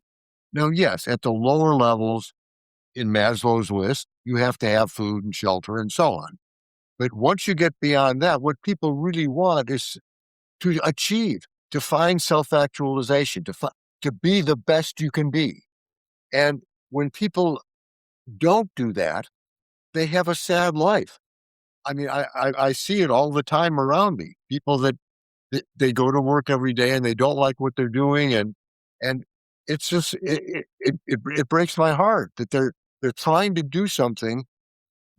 They think they see people like Gates and they see the money and they think that the money is the thing. What they don't see is that it's the achievement that's the thing. It's the self-actualization that's the thing. It's the accomplishment that's the thing. And the money just is an afterthought. It's what came as a result of that. But I'm betting that for none of them did they start out just thinking about money. I mean, Bill Gates sat in his garage writing code because he thought it was fun. Zuckerman started Facebook as a hobby in college. He thought it would be cool to make this way for people to talk to each other. But all of them ended up making a lot of money because they did things that helped other people. But they were doing it in a spirit of self-actualization or achievement and letting the money come afterwards naturally. And so, yeah, again, I would like to see people find their bliss and their talents and find ways to provide value for others by becoming the very best they can be at what they're doing. And so I don't see how anybody can think that that's immoral or in any way evil. What it's about is everybody trying to be the best they can be, because that's the thing about the world, is that if we're all being the best we can be, we're all going to be better off because we reinforce each other and make the world a better place. I think that's a very important distinction, because I think a lot of times, in debates, people, mostly economists, mostly focus on, outcomes of wealth and inequality, and they remove all the other factors that are associated with it. It's instead of simply saying rich or poor, how about we talk about what it took to get there, right? What does it take to be able to retire comfortably at 65? Those are the questions that should be asked, because then we can then do the work, because it's, it is, as a fan of mathematics as well, as you say, math is a language. And if we use the numbers to tell a story, we can also use the numbers to create a roadmap for how to live our lives and what pace to go on, to say, hey, maybe I should invest in a 401k because I am going to turn 65 one day, and maybe Social Security won't cover all that cost. Or maybe, we should privatize, whatever.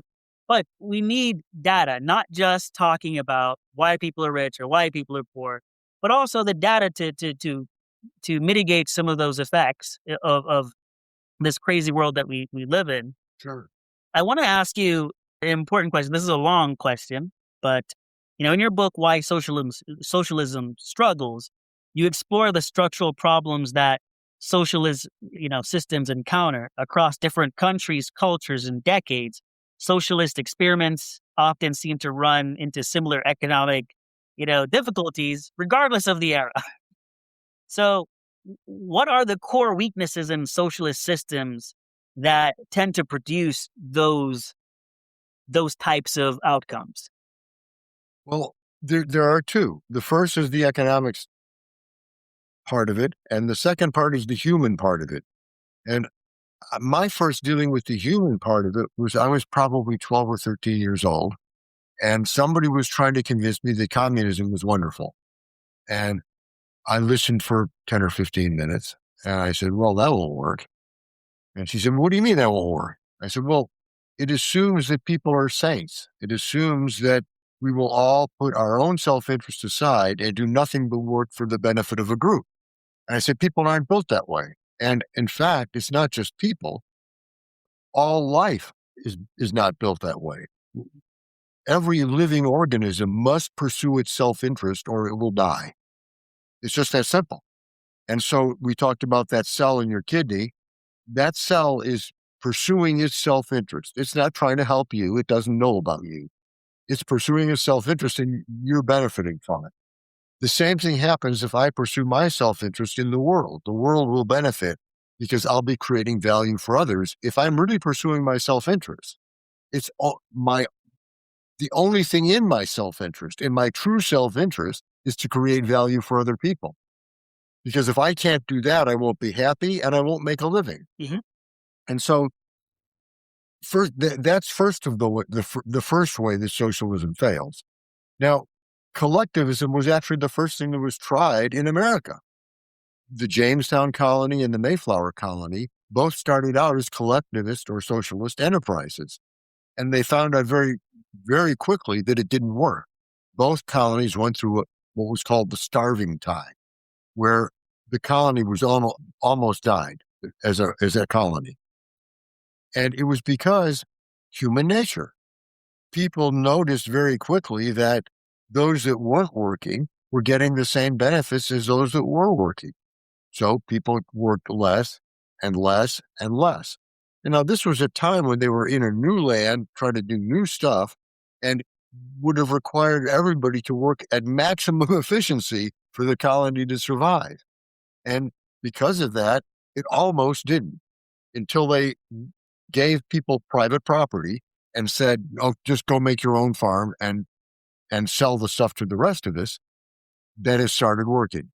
But before that, they were eating their shoes, eating their pets, digging up corpses to eat. It was a truly horrific situation, all because this pipe dream of collectivism or socialism or communism, wherever you want to call it, because it tries to make people into something other than people. It tries to take life and make it death, because that's really what it's about. It's all life from cells. I mean, if you put a plant in a room, it's going to grow toward the window. It's just going to do that because it has to do that to survive. And every organism does have to do that. And so that's the human part of the thing. On the economic part, it doesn't work because it can't work. It assumes things about economics, like, first of all, planning, that we've already talked about a bit, that it's impossible to plan an economy. And so if you can't plan an economy, how can socialism ever work? What would that mean? I mean, the only way that an economy can actually work is if we let the people decide. And that's why in most communist countries, there's a flourishing black market. And people in North Korea every day, literally every day, are executed because they're using the black market. So even though they can get killed if they do it, they're still going to be pursuing free markets on the black market.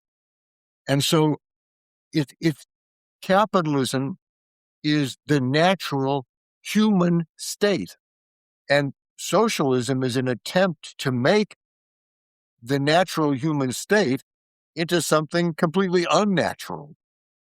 Oh, so in a sense, it's communism or centralized planning systems. They're trying to override human nature, in a sense. If I had to put it in, yes, okay, exactly. So despite these, historical patterns, and why do you think socialisms or collectivist economic models remain attractive to societies even after these examples of failure, whether you're in North Korea being executed for utilizing the black market because you have to go by a rationing system, or you're in Mao's China and 100 million people dying, or you're in Stalin's Russia and you have again millions of people dying. Why do you think that in this era there seems to be this rebirth? In the 60s there was very popular, and now there's a rebirth of these ideas in today's societies. What do you think makes it so attractive? Well, I think there's several reasons. I think we sort of touched on one earlier. Because capitalism is a chaotic system, it's messy. And a lot of times people don't like messy. Mm-hmm. They would like to think that things will go the way they want them to go. And in capitalism, that doesn't happen. It's messy because we've got 9 billion voters out there deciding what's going to happen next. Mm-hmm. And we don't know what the answer to that is going to be.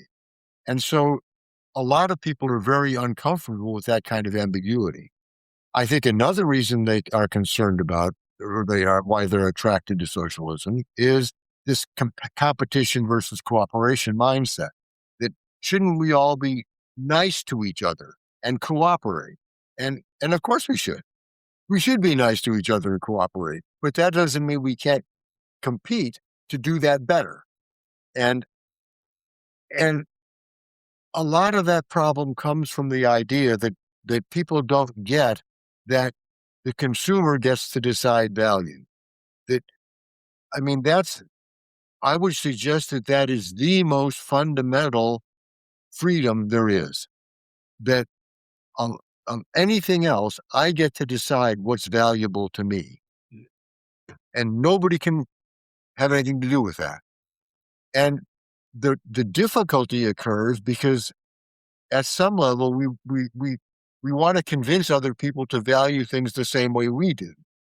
But you can't do that because we all value things differently. Ask any married couple and you'll find out, yeah, it's obvious that people value things differently. And because of that, there's going to be a certain amount of interplay between cooperation and competition.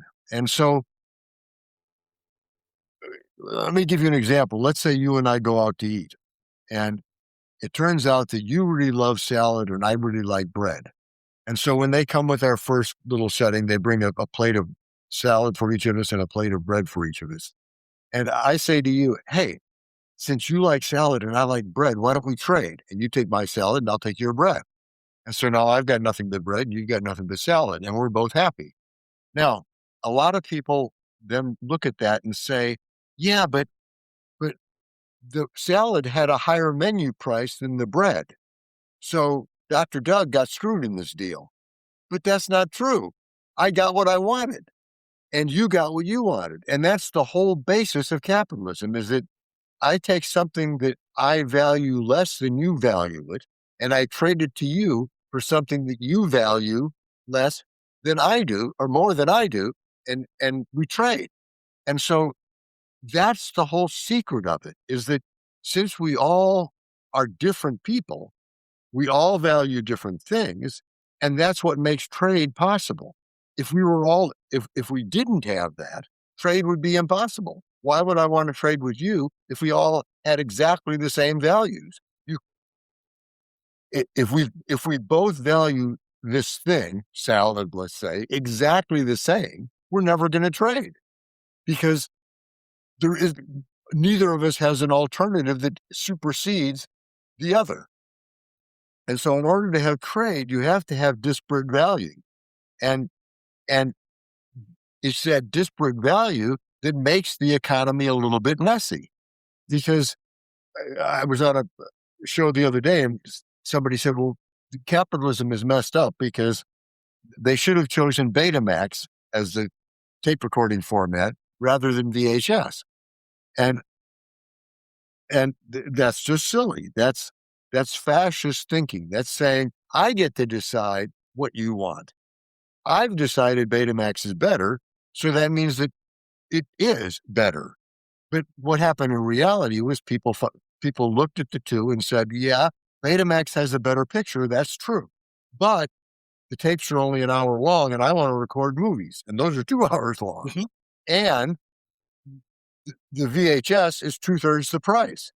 So we're going to go with the VHS. Now, yes, Beta had better picture quality, but that's not the only thing people decide on. And in fact, people don't decide much of anything on Unitarian issues. They don't go, this is the only reason I'm making this choice. They look at a balance of things that any item has and put together the best way that works for them. And is very, very, very likely to be different for everybody. Like I said, ask any married couple. I mean, my wife and I don't like exactly the same things. And so we have to negotiate that from time to time. And that's a good thing, not a bad thing. Because if my wife were exactly like me and liked exactly the same things I'd like, it would be a much less rich environment for me. It wouldn't be nearly as much fun. And it would just be boring. I mean, I'd be spending my life talking to myself. Variety is the spice of life. I'll share It is indeed. a small story with you. I'm wearing this watch right now. The story of this watch is this. I have a friend that's a doctor, and I was wearing another watch. And he says to me, I really like your watch. I'll trade with you. Similar to what you were saying. The watch that I bought was maybe $90 on Amazon, right? Like, I liked it. I thought it looked good. That was the be all end all of it. My friend sees it. He says that he wants to trade right there on the spot. His watch was more expensive than mine, but we value things differently. So for him, it was more valuable, but he made the choice and I made the choice to trade with him. As a result, we're both happy from that interaction. He paid a higher price. Yeah. He was still happy because he got to choose. That's the whole point. I couldn't have said it better myself. That's exactly the way to look at it, is that what we're looking at is trading value for value. And the only value that exists in the world is the value in the minds of all the consumers. Nothing has intrinsic value. Nothing is valuable just because it exists. And so it's all these all these different values that make life interesting and fun and worth living. I remember sometimes I get my philosophers mixed up, especially when going through Plato and Aristotle and Socrates. I'll say the work, but I'll get the teacher wrong. But I believe it was Aristotle's The Just Price, if I'm not mistaken. And Aristotle, I believe, said that one of the greatest crimes of mankind was that the concept of making money from money is bad, as opposed to money from things. And I think that a lot of people kind of somehow use that to justify why capitalism is bad. They're saying, oh, you're greedy because you're exploiting, and they use these buzzwords such as exploitation, that it's wrong to put, a dollar in the bank, the dollar splits it, and the bank splits it and creates more value or whatever. But that's how the system works. That's how interest is created. That's how wealth is generated. People, why do you think that, people still misunderstand capitalism, even though they live in a capitalist country? How is it that they benefit from it, and they still misunderstand it? I think a lot of it, I'm not going to say it's in our DNA, but it's probably close to that. If we look at history, around the year 0, we started getting halfway decent records. And so we can look at how things were back in the year 0, or actually technically I guess it was the year 1, to about 1500. And during that 1500 years, per capita GDP, that is how much stuff per person existed in the world, didn't change a drop. So for 1500 years, the world didn't change economically. Now, what does that mean? Well, it means there's a fixed amount of stuff. There's only so much stuff, and it's not changing. So what that means is if I want more stuff, I've got to take it from somebody else. That's where the idea of Robin Hood came from. Back in and I guess he was 1400, but close enough. Back in that time, the rich really were the bad guys because they weren't helping anybody. They were taking stuff from everybody. That's how they got rich. That was the only way you could do it. But between 1500 and 1700, the world started changing. Capitalism was basically invented. It gradually evolved for a couple of hundred years. And starting at the end of that period, 1700, 1800, the world suddenly experienced the biggest boom it had ever had. Because the difference is that in capitalism, there isn't a fixed amount of stuff anymore. Everybody that is creating more wealth for everybody. In economics, we call that growing the pie. Yes. In other words, back in 1500, if I wanted a bigger piece of pie for myself, I'd have to take it from somebody. What happens now, though, is people like Gates and Bezos and Musk grow the pie. They create wealth that we all share. And so the rich are no longer the bad guys. The rich are now the good guys. But somewhere in our minds, we're still confused about that. We still think that the only way somebody got to have something is by taking it from somebody else. And that's just completely false. Nowadays, that doesn't happen. Nowadays, as I said earlier, the top 10 richest people in the world got rich by creating value for others. They didn't get rich by stealing from somebody. They didn't get rich by exploiting people. They got rich by paying people good money to do good things. Absolutely. And made the world better doing it. And so I think that's a lot of it, is that we're still stuck in this mindset of if somebody else has something, it must mean I have less.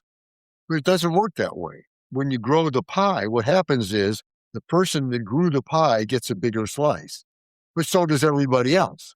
Now, they may not get as big a slice as the slice he got, but it's bigger than the slice they would have had if the pie had stayed the same size. It's Jeff Bezos giving us each $2,000 to $3,000 a year extra because he created Amazon. I think that's an interesting, perspective, because when I analyze systems, I find that oftentimes psychology and culture can play tricks on us, right? Because your mind, your mind can allow you to see things that aren't actually there. Culture can blind you because of influence. But when you go by data, which does not have feelings, it's just data. Say that millions of Americans aren't paying using their tax dollars to fund, NASA not recycling rockets. So that billions of dollars are saved by that. Say that you're no longer paying, hundreds of millions or billions of dollars in wire transfers because someone came up with PayPal. And it's instant, and it's convenient. A lot of times people don't look at what took us to get there, who had the idea and took the risk to make it happen. But it's easy to vilify, these individuals because they are on a big platform and they're human and maybe they don't say things the right way or just right. But it does not mean they're not benefiting each and every one of us. The work speaks for itself. As they say, the proof is in the pudding, which is the numbers. So Yep. Another aspect of your work that you don't just critique economic systems and you also explore possible solutions. That's something that I value in any human being. Anyone can tell you what's wrong with something, but not everyone proposes a solution. And so I wanted you to talk more about the Social Security fix.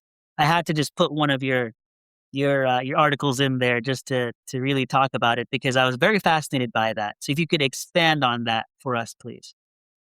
Well, sure. I mean, I think the idea of the government doing something to encourage people to save for the future is inherently a good thing. Yes.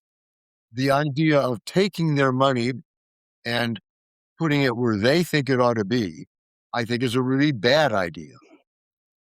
And so what I suggest in the article is that the government take the money, create an account in your name, and put it in a safe investment. Let's just say an S&P tracking fund.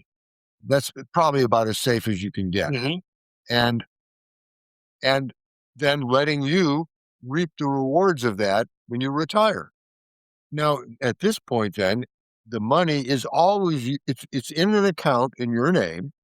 You can't access it till you're 65 or 70 or whatever retirement age we're looking at. But it is literally your money, and it's going to grow.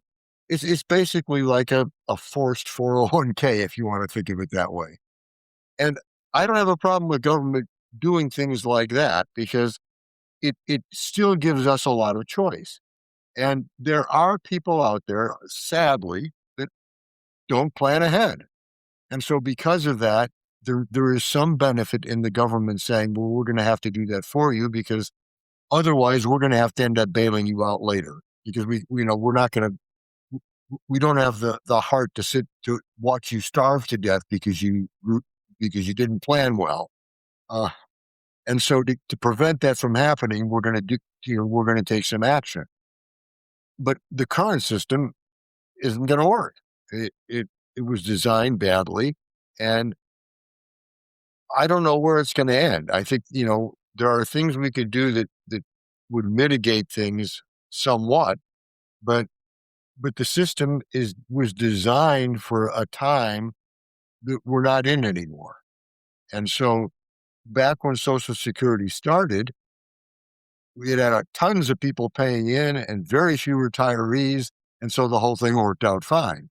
But now as people get older and older, the people in the system get older, now there's a lot more retirees than there are people paying into the system. And since the system is based on the payer-inners paying for the retirees, it can't work. And so that's why I think it would be better to have our own individual accounts that could be put in a safe investment on our behalf. There's an article that I wrote, and I'll quote it directly. And in the article, I wrote that the world has changed, but we're still playing by the same rules as though the world has not changed. People are no longer getting pensions, and we have 401ks, which are also retirement accounts, but they're investment accounts, which does help the economy because we're investing in the economy as a result. What you're proposing would also help grow the economy as well because we're investing into the future, and so there's you're doing one thing, but it has multiple positive effects, reverberating, effects, right? And I think it's brilliant. But a lot of people aren't taking the time to then talk about the numbers because there's a cost for everything. And whether it's a policymaker or, any politician, they don't want to ever have to explain the grim reality of something of what must we sacrifice to get from point A to point B. And it kicks the bucket down the road a little bit more, but eventually the bucket has to stop, right? And so, as we're beginning to close our conversation, I'd like to take a look at the bigger picture, which is the future, right? And for someone who is listening today, who wants to think about economics more clearly, beyond, politics and beyond ideology, what principles would you encourage them to adopt when evaluating, economic systems? Well, I think the first one is look at the freedom. Look at people that are in those systems and look at how much freedom they have, how much happiness they have. And often at this point, people bring up the Nordic countries and say, well, yeah, but people in Sweden are doing fine and they're socialists. No, the people in Sweden is not a socialist country. It's a capitalist country. And in fact, most of the Nordic countries have a freer economy than the U.S. does. Right now, the U.S. is ranked about 20th in freedom, and most of the Nordic countries are actually ahead of us. Now, they do have a larger social safety net, and they call themselves social democracies. somehow that's been twisted around, and people in the U.S. called it democratic socialism. That's just dumb. Democracy and socialism are incompatible. Mm-hmm. You can't have that, because if you don't have economic freedom, you can't even vote with your money. And that's what we do in capitalism. We vote with our money every day. We decide what products get made by what we vote for. And so, yeah, I would say, first of all, look at freedom. Look at where the freedom lies, and that's the place that you want to be.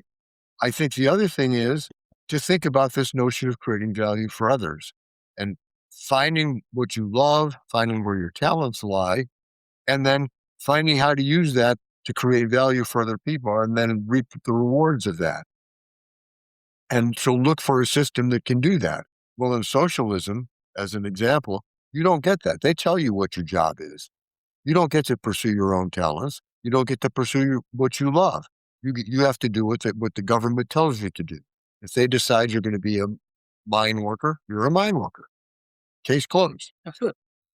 And so, yeah, it's ultimately all about freedom.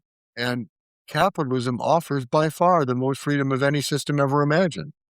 The biggest place that capitalism runs into trouble is when the government tinkers with it. The government gets in there and starts messing around. I mean, that's what caused the Great Depression.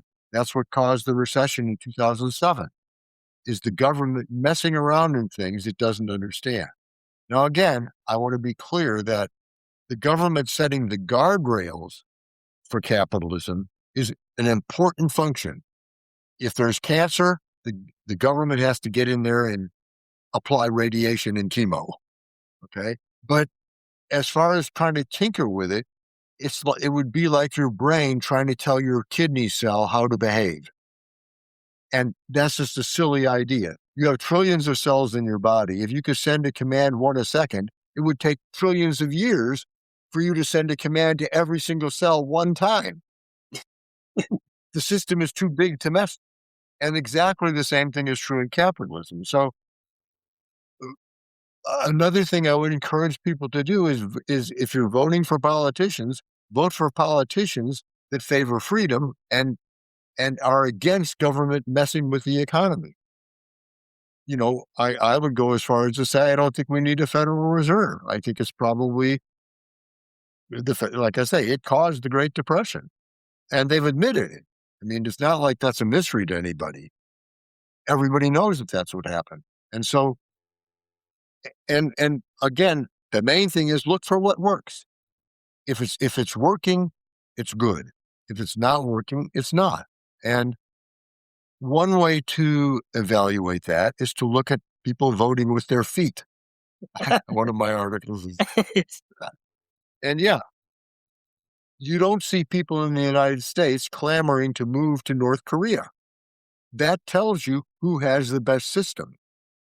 I saw a Reuters poll, I think it was not long ago, that close to 1 billion people would move to the U.S. today if they were allowed to. What does that tell you? It tells you that people think that the U.S. is the best place in the world to be. And so, and if you look within the country, everybody by now knows that people are leaving New York, they're leaving California, they're leaving Illinois to move to places like Texas and Florida. And they're doing that because they want to get away from controlling governments and move to areas where the government is less controlled. And so believe your eyes. Don't believe what people tell you. People may say socialism is better, but look, observe with your own eyes and see where people are voting to go. And that will tell you where the best places are. That will tell you what the best systems are. Absolutely. I think I'll do a follow-up question for you is, what are habits of thinking, that would better help people understand how, economics actually function? That was my final one to you. Well, the first one is the one we talked about a good bit already, and that is encouraging everybody to find their bliss, to find their talents, and then go out there and be the best you can be. Pursue achievement and self-actualization, and be the very best you can be, and use that to create value for other people. the other things I would suggest is to try and eliminate envy from your mind. I think envy is the most destructive impulse human beings have. It serves no useful function and does a lot of damage to people. And so I would try and eliminate envy from our lives. And to help others, but to be careful how you do that. When for a while I was commuting a long distance to work every day, and I would see a lot of people on the street corners asking for money. So what I did was I'd go to Costco and I would buy a case of beans. And if they wanted a handout, I would give them a can of beans. Now, why did I do that? Well, if somebody's hungry, I'm happy to help cooperate. But I'm not going to give somebody money to have them go spend on wine or cocaine. Mm-hmm. If I'm going to help somebody, I'm going to make sure that I'm actually helping, or at least do the best I can to do that. And so that's the other thing I would suggest, is that as you try and help others, remember that their values are not necessarily your values. And so you can't make them do things your way. You have to try and find ways to help them that is both beneficial, but that honors their choice. And so, like I say, if somebody's hungry, I don't mind giving them food. But if somebody wants money, I start to get a little worried about that. That reminds me of your article, Jevons. Is that how you pronounce the name, Jevon? Jevon, yeah, Jevon's paradox. Yeah, that's the way. I forgot to add it. So it was 10 articles that I went through. Then I went through 10 of the articles, not 9. So again, I have really enjoyed, going through a lot of your information, because as an academic, it's refreshing to see things that can be applied in real life. Information isn't useful if you can't use it. It has to have utility. And a lot of the concepts that you go over, there is utility, whether you're talking about the Alaska model and such. It's the real world applications to the things that you're saying. It's not just, hey, I have an idea. It's, there's a problem, here's a solution. And I think that's where the engineering brain comes in. So, it has been a very thoughtful and fascinating conversation for me. One of the themes that stand out is the importance of truly evaluating the economic systems that we're in. We should ask questions, right? As a part of the scientific method. You ask, there's a why. Why do things operate the way they do? And we can then get data. There's a methodology to everything. And I think too much of society now gravitates towards ideology as opposed to gravitating towards facts and what actually works. And we need to, those things, they end up dividing us, and we don't reach a point to where we can work together to meaningful solutions. So, for the listeners who want to explore your ideas further, I would definitely recommend them to check out your website, drcardell.com. And also, please, Doug Cardell. My apologies.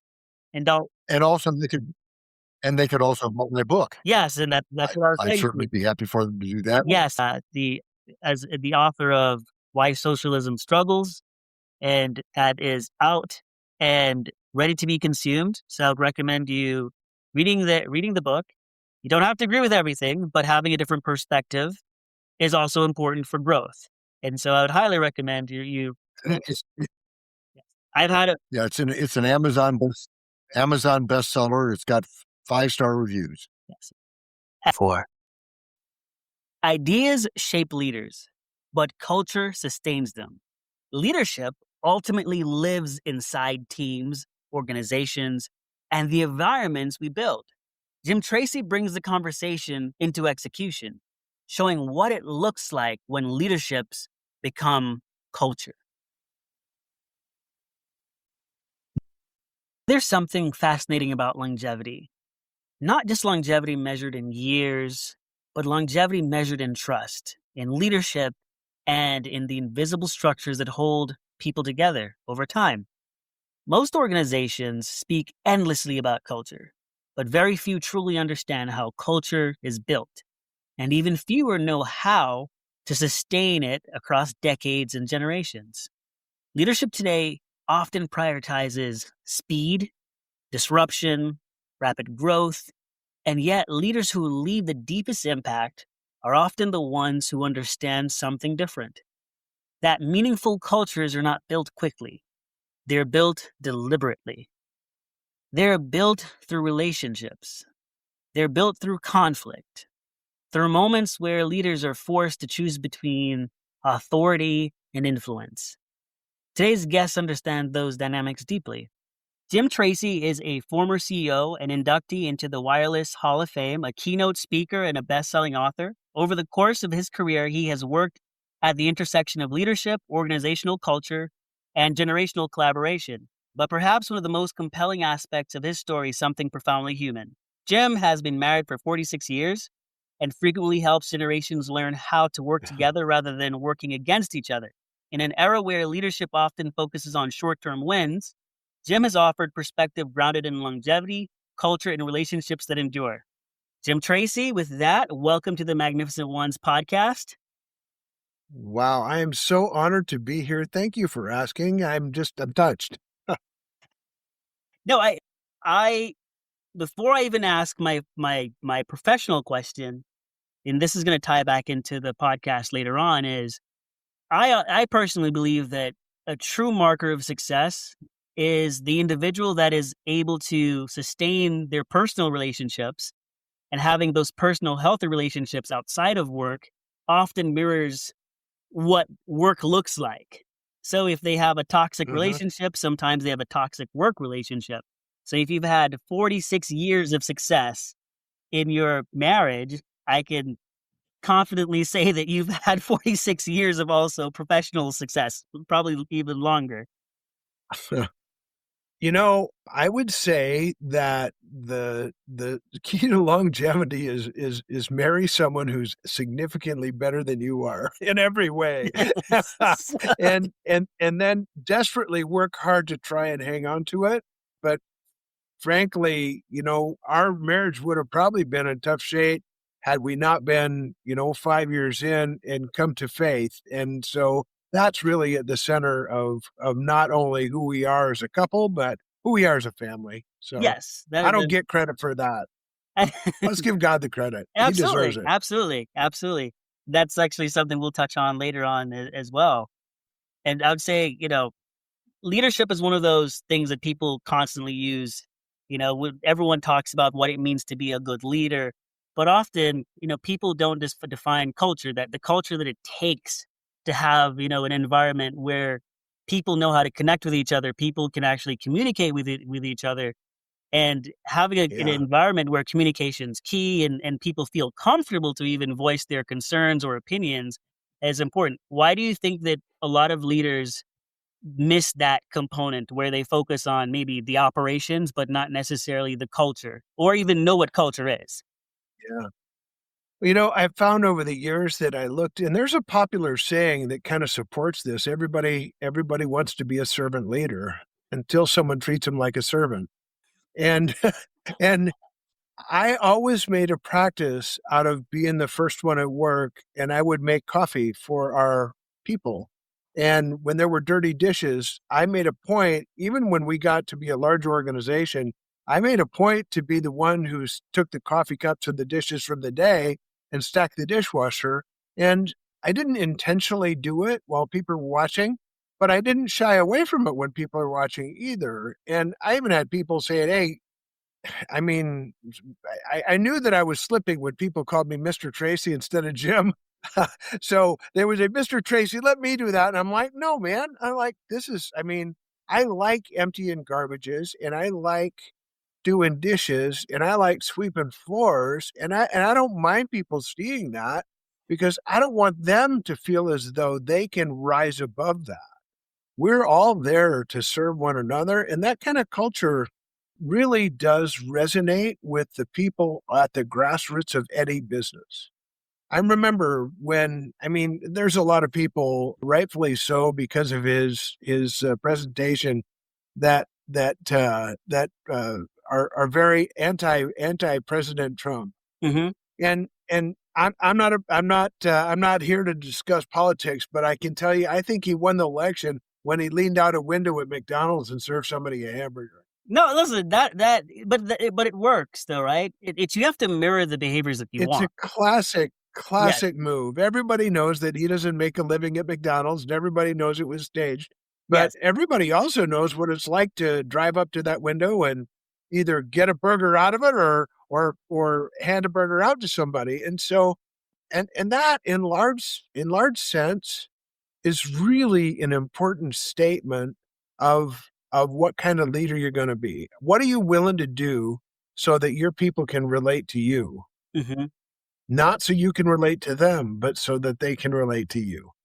That's a mistake that I made early on when I first got promoted. Was you're happy and you're like, I'm going to change everything and I'm going to push and I'm going to all of our KPIs and our sales goals and I'm going to outperform everyone else and and it's like, and that is the worst decision that I made because people were unhappy, and I've since learned to slow down, take the time to know the lay of the land, know my people, and just simple things, know what's going on in their lives. Because if you treat people like a number, they'll respond to you as a number as well, And my personal philosophy is that all business is personal because you're a person on the clock and you're a person off the clock as well. For sure. There's a lot of old sayings and frankly, I've put together a new book that's coming out. It's called Management by Cliché. Well, some of those cliches are people don't care what you know until they know that you care. Yes. And that is a oldie but a goodie. But the reason that it resonates with people is it's true. Yes. And truth is more important than KPIs, if you will. I remember. I went through one day and I was talking to my boss and I was, telling him this KPI story. It's like, oh, here's all the numbers and, this is a sales projection and this is, we're going to hit it this by this time and blah, blah, blah. And she said, slow down. Did you ask that person how they were doing today and this? And I said, no, I said, good morning. And I got to work. And she's like, no. Yeah. I said, I don't care about your paperwork, go back and ask everyone how they're doing, like how they're really doing, and then we can talk. And so, I'm happy that awesome advice. Mm-hmm. I'm happy I had those moments. So I want to ask you something a little bit deeper, but because you have such a plethora of knowledge, I have all these questions listed, and I'm so excited. I don't even know, even though they're sequential, I still don't know which one to ask for, because I'm so excited. But the question is, just fire away, man. Was there a specific moment in your career when you realized that leadership was far more than, far more complicated than you originally thought it was before you entered into leadership? Wow. I don't think that leadership is complicated. Mm-hmm. I never have. And I entered the business of wireless infrastructure with my son, who was then just turned 18 years old. Mm-hmm. And we went into the office of a very large multinational firm, and we sat at their table, and there were like 13 of them on their side of the table, and there were two of us, a father and son, on our side of the table. And a lot of people in that room were trying to make a name for themselves. And there was one man on a younger fellow on the end of the table, and he really wasn't in a position where he could challenge me. And we were looking to be a vendor, so I just wanted to be a nice guy. And so, but he kind of took it on himself to challenge my son. And that's when you learn to really shut up as a dad too, because they got to carry their own weight. And anyway, he said, you have these crews that are going out, and you tell them that the quality standards are this and that. And he says, how do you get them to do that? And he said, well, we tell them that a requirement to work for Legacy is that they do the right thing. So we tell them to do the right thing. And that wasn't good enough for him. And he said, well, wow, what happens when they don't know what the right thing is? And Ryan is a pretty quick study. And he says, well, we instruct them specifically then to do the best right thing. And this irritated the young man, and he came back, and so he doubled down against a pretty smart individual, and he said, well, what if they don't know the best right thing? And he says, well, we give them a phone on your service so that they can call us and ask what the best right thing might be. And everybody in the room knew that there was this 19-year-old kid here that just schooled someone that was older than him just by being clear and plain-spoken and giving the truth. And in a way, that really is a picture of leadership. If you communicate clearly what the truth is, if you're having a problem and you ask people to help you with your problem, people don't want to see you get in trouble. People want to help you. And if you're clear with them, but if you shield a problem from them, they're going to look at you and they're going to go, well, yeah, I can't help him. He doesn't want my help. I don't know about the problem. I'm not part of the solution. But in truth, everybody in an organization is always part of the solution as long as they know there's a problem and they've been invited to help. Yes. That's why when you go to the companies that I have been a part of, and this goes back into the early 1980s, all the companies I've been a part of, I was schooled by a man who said everybody in our organization is the best salesman we have. Yeah. And all of a sudden, now everybody is rooting not only for the sales team, but to make the sales team look good. Yeah, there's buy-in. And when that happens, you become an unstoppable force. Yeah. Speaking of that story, I was going to bring this up earlier, but you brought it up just now with your son. Now, I have a 6-year-old and I have a 3-year-old. My son, Atticus, he's the older one. Now, Cool name. I'm sure we'll have a moment like that at some point. But I recall watching one of your interviews, and during the interview, I guess you and your son were on a job site together, and I guess he called you out, and you told him all the things that you you were basically like, "What are you doing?" And later on that evening, you guys decided to do it yourselves. Like, what was that full transition like to make the decision to go into business with your son? Yeah. Well, the story that you're talking about is he went out. I was a welder when I was a young man, and I built towers in power line situations across northern Minnesota. And so that led him to be really enamored with what I did when I was a kid. And so he, as a young man, got into the tower business, and I went out to his job site, and they weren't very safe. And so I really went after him and said, listen, this is not a good thing. Somebody's going to get hurt or even killed out on this job site. And so, and I kept kind of pestering him about that. And one night he came home, and at the dinner table, he said, if you think you're so smart, let's just do it ourselves. And because I wanted my son to be safe, we just that decision it's an easy decision to make, but it wasn't without a little bit of fear. Because when you have a good job and you walk away from that good job and invest your retirement and all of your savings and all of your political capital into a new venture with an 18-year-old, some people would say that's the height of insanity, but it worked for us. Yeah. You're the second human being that I've ever heard done that before. I hope the first one was successful as well.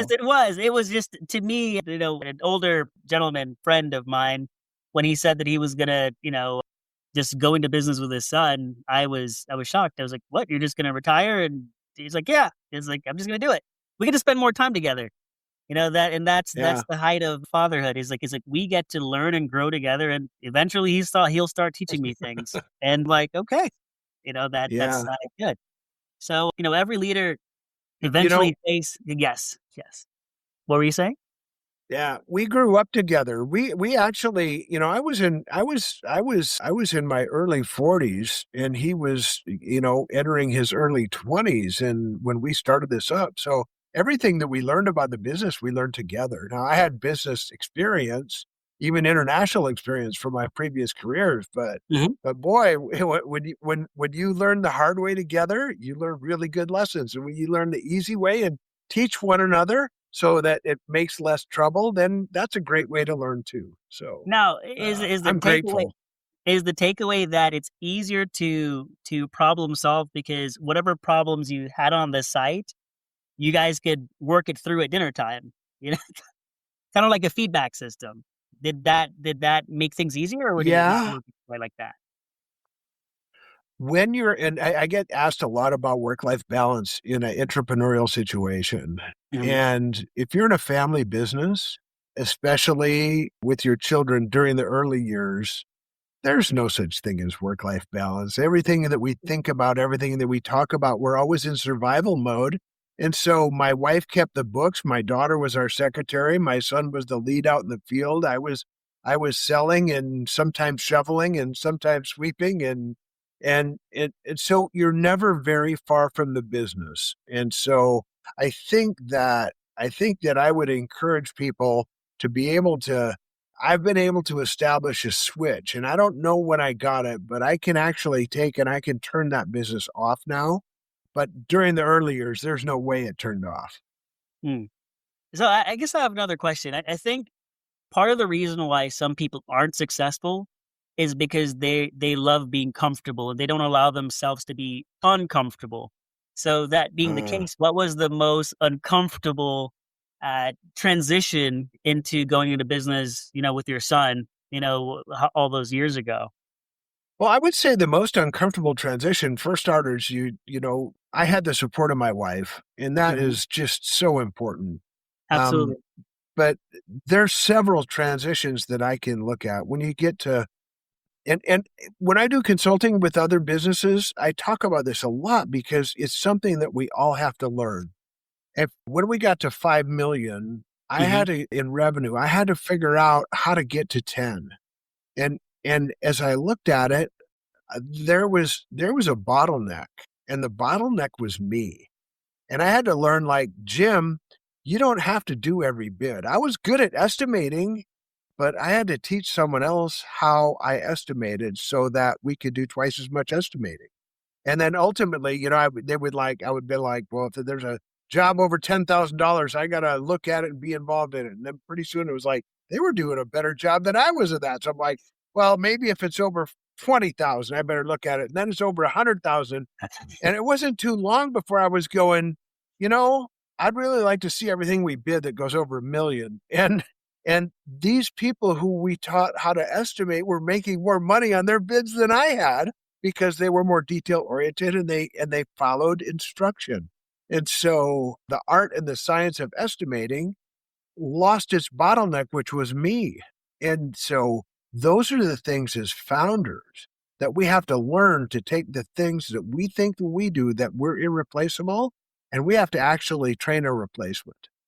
Absolutely. And it's difficult to do because you don't recognize yourself as the bottleneck. And so when I consult with businesses, I'm like, I sit with CEOs all the time. I'm like, okay, I want you to give me the 3 things that you hate about your job the most.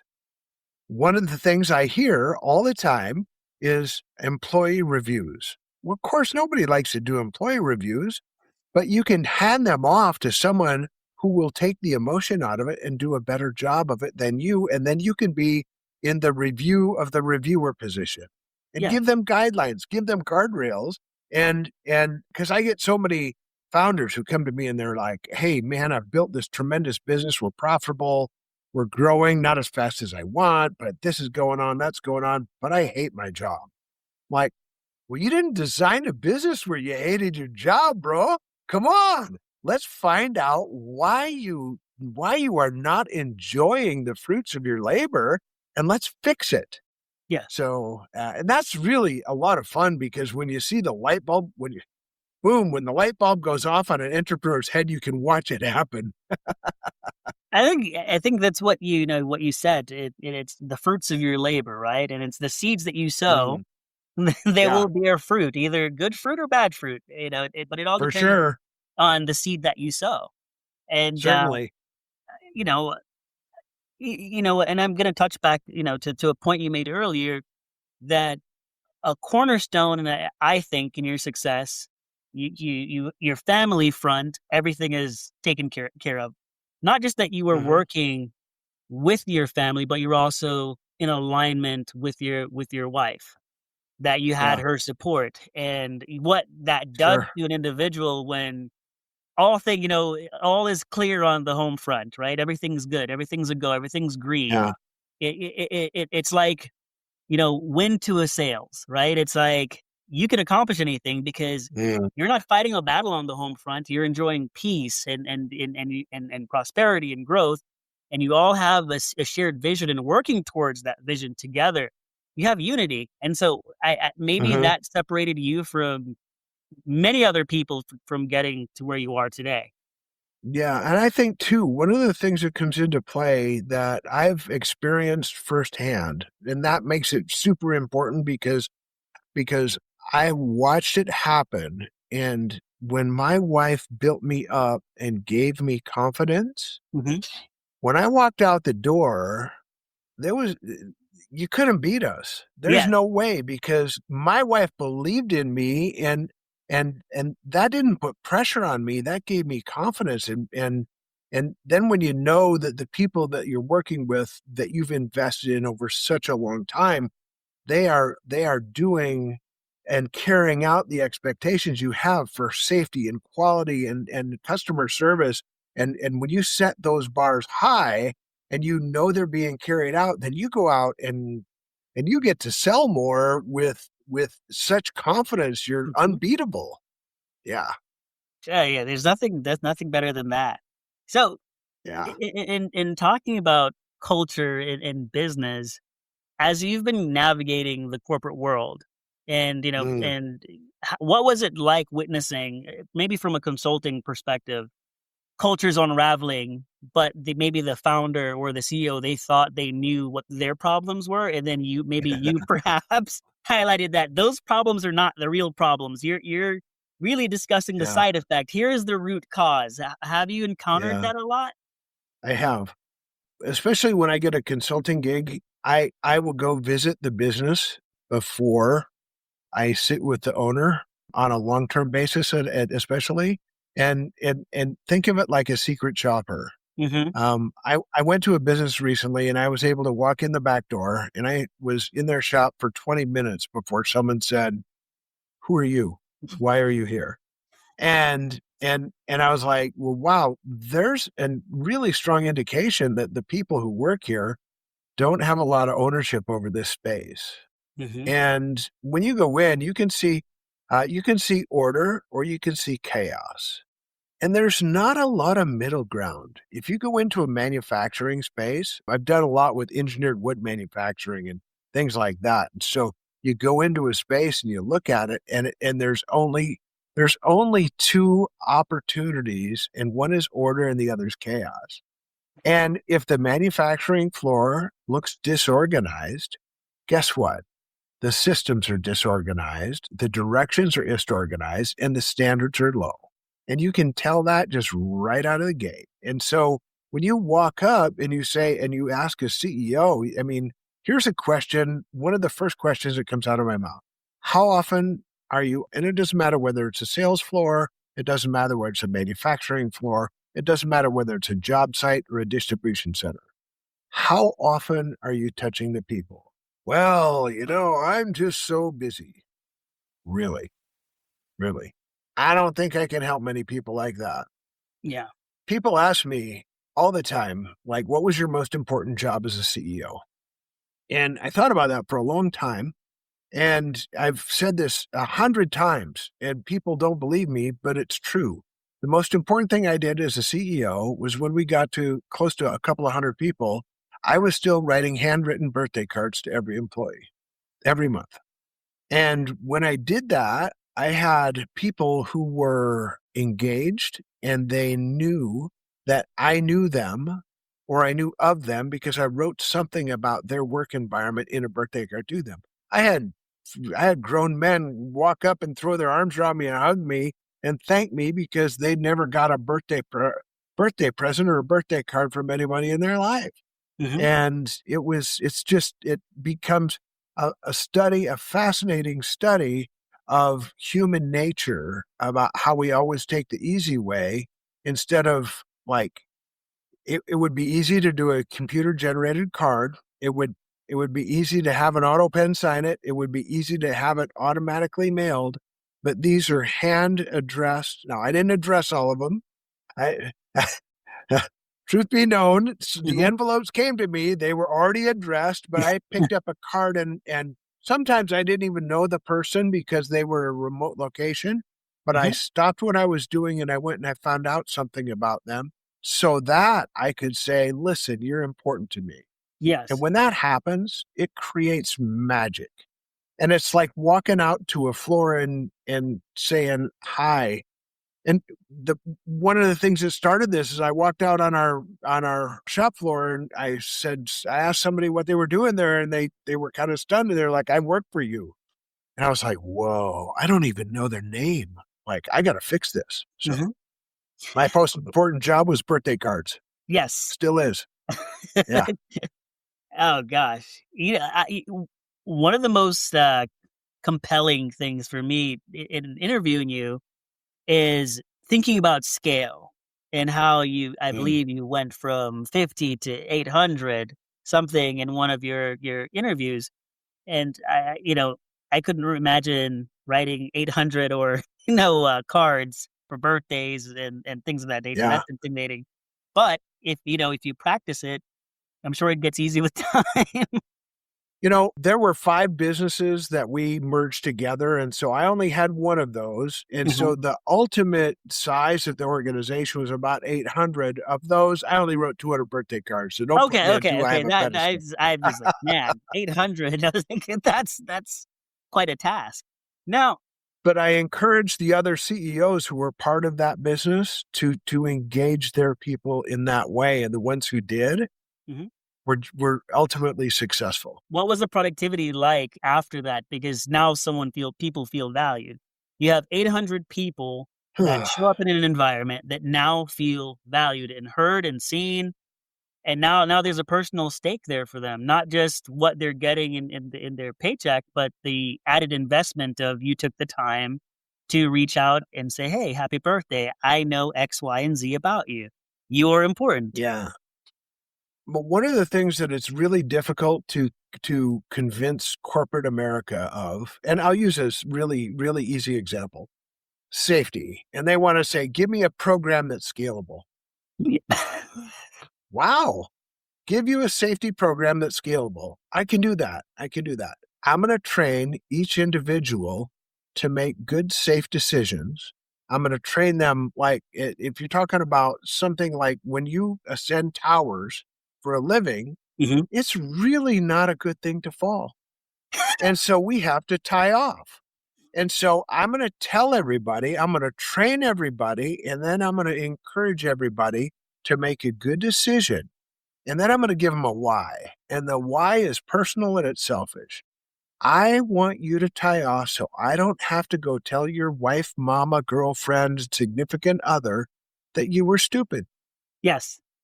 And then I would tell them about a story about safety that made it deeply personal, because when you look at things like that are so important, it doesn't matter whether you're working on if you're working with a crew of truck drivers, who wants their wife to know that they died in a truck wreck because they didn't do what we told them to do? Well, no one does. So let's choose. So the only thing that's scalable about safety is individuals making safe choices on a moment-by-moment basis, with that being a core value instead of simply just a priority. Because if it's only a priority and you get a call from the IRS, all your priorities just changed. Yes. So if it's a core value, our decisions are only based upon what we need to do at that moment to get home to our family. Yeah, absolutely. Now, yeah, in this era, and something that I've noticed is that now in the corporate world, maybe all aspects of business, is that leaders have to wear many hats. Like some days you have to go and you're the football coach, you're the cheerleader, you're the motivational speaker. it's you have to wear these hats, because if you don't, the alternative is that it'll be like during the pandemic, where if you didn't care about me, well, I'll show you how much I care about you, and just not work. Yeah. And I don't think Yeah. I don't think that the world has truly recovered from that mentality yet. I think that the investment piece has to be there, and we have to wear these hats. What are some of the hats that you've had to wear throughout the years? Well, we've worn a production hat, we've worn a management hat, we've worn a HR hat, we've worn a finance hat, we've worn them all. But there's no hat that's more important than the hat I'm going to tell you about now. If you walk in to the place where I used to work, or any of the places where I used to work, what you're going to find is my reputation is still there. And if you ask those people about me, and you say, what is it about Tracy that made you work here for 25 years? They're going to say, oh, he loves me. If we can convince our employees that their comfort is more important than my comfort, and that I will become uncomfortable so that they can become uncomfortable, or I will get uncomfortable beside their discomfort, all of a sudden they know that I place them on a higher pedestal than I place myself. And their lie monitor is pretty sensitive and very accurate. They're going to know if you're blowing smoke, and they're going to know if you're not being real with them. If you're not, you look up the most researched word in 2023, guess what it was? Real. Authentic. If people's BS meter is going off because you're not authentic with them, you'll get no loyalty. That's where the quiet quit has its root. Regardless of what your hat you're wearing, make sure your people know that you love them. And why should you love them? Because they're feeding your family, because they're making your customers happy, because they're making your house payment. I never made any money, never have. All these guys who work for me, all these gals who work for me, they just loaded my checkbook, and I love them for it. And so I try to load theirs back. Reciprocity. Look at that. Reciprocity. Yeah. What a concept. Yeah. Now, in this era, some of the things that I've noticed is sometimes there's generational tensions in corporate America, where either the younger professionals they feel dismissed, or vice versa, the older professionals they feel like they're overlooked. Is that something that you've had to navigate, while you're consulting, that you've experienced, when dealing every day? Okay. Every day. But, I find it one of the most confusing things still. And I'm going to use two approaches. I'll tell you about my personal journey first. Yes. My grandfather was born in 1903, and my youngest granddaughters were born in 2025. Well, wow, that's a 122-year spread of people. And so I crossed 7 generations. And I have gotten along with every generation. So if I can do it, you can do it. Absolutely. Well, then that comes to the how. When I stand up on stages and I talk to audiences, they're usually segregated. It's very predictable. And if it's a corporate setting, it's going to be the young people on the left and the old people on the right, and then in the middle is management. And you ask them this lovely, lovely question that always works every time: is respect given or is respect earned? And the young people say respect is given, and the old people say respect is earned. It's almost universal. It never fails.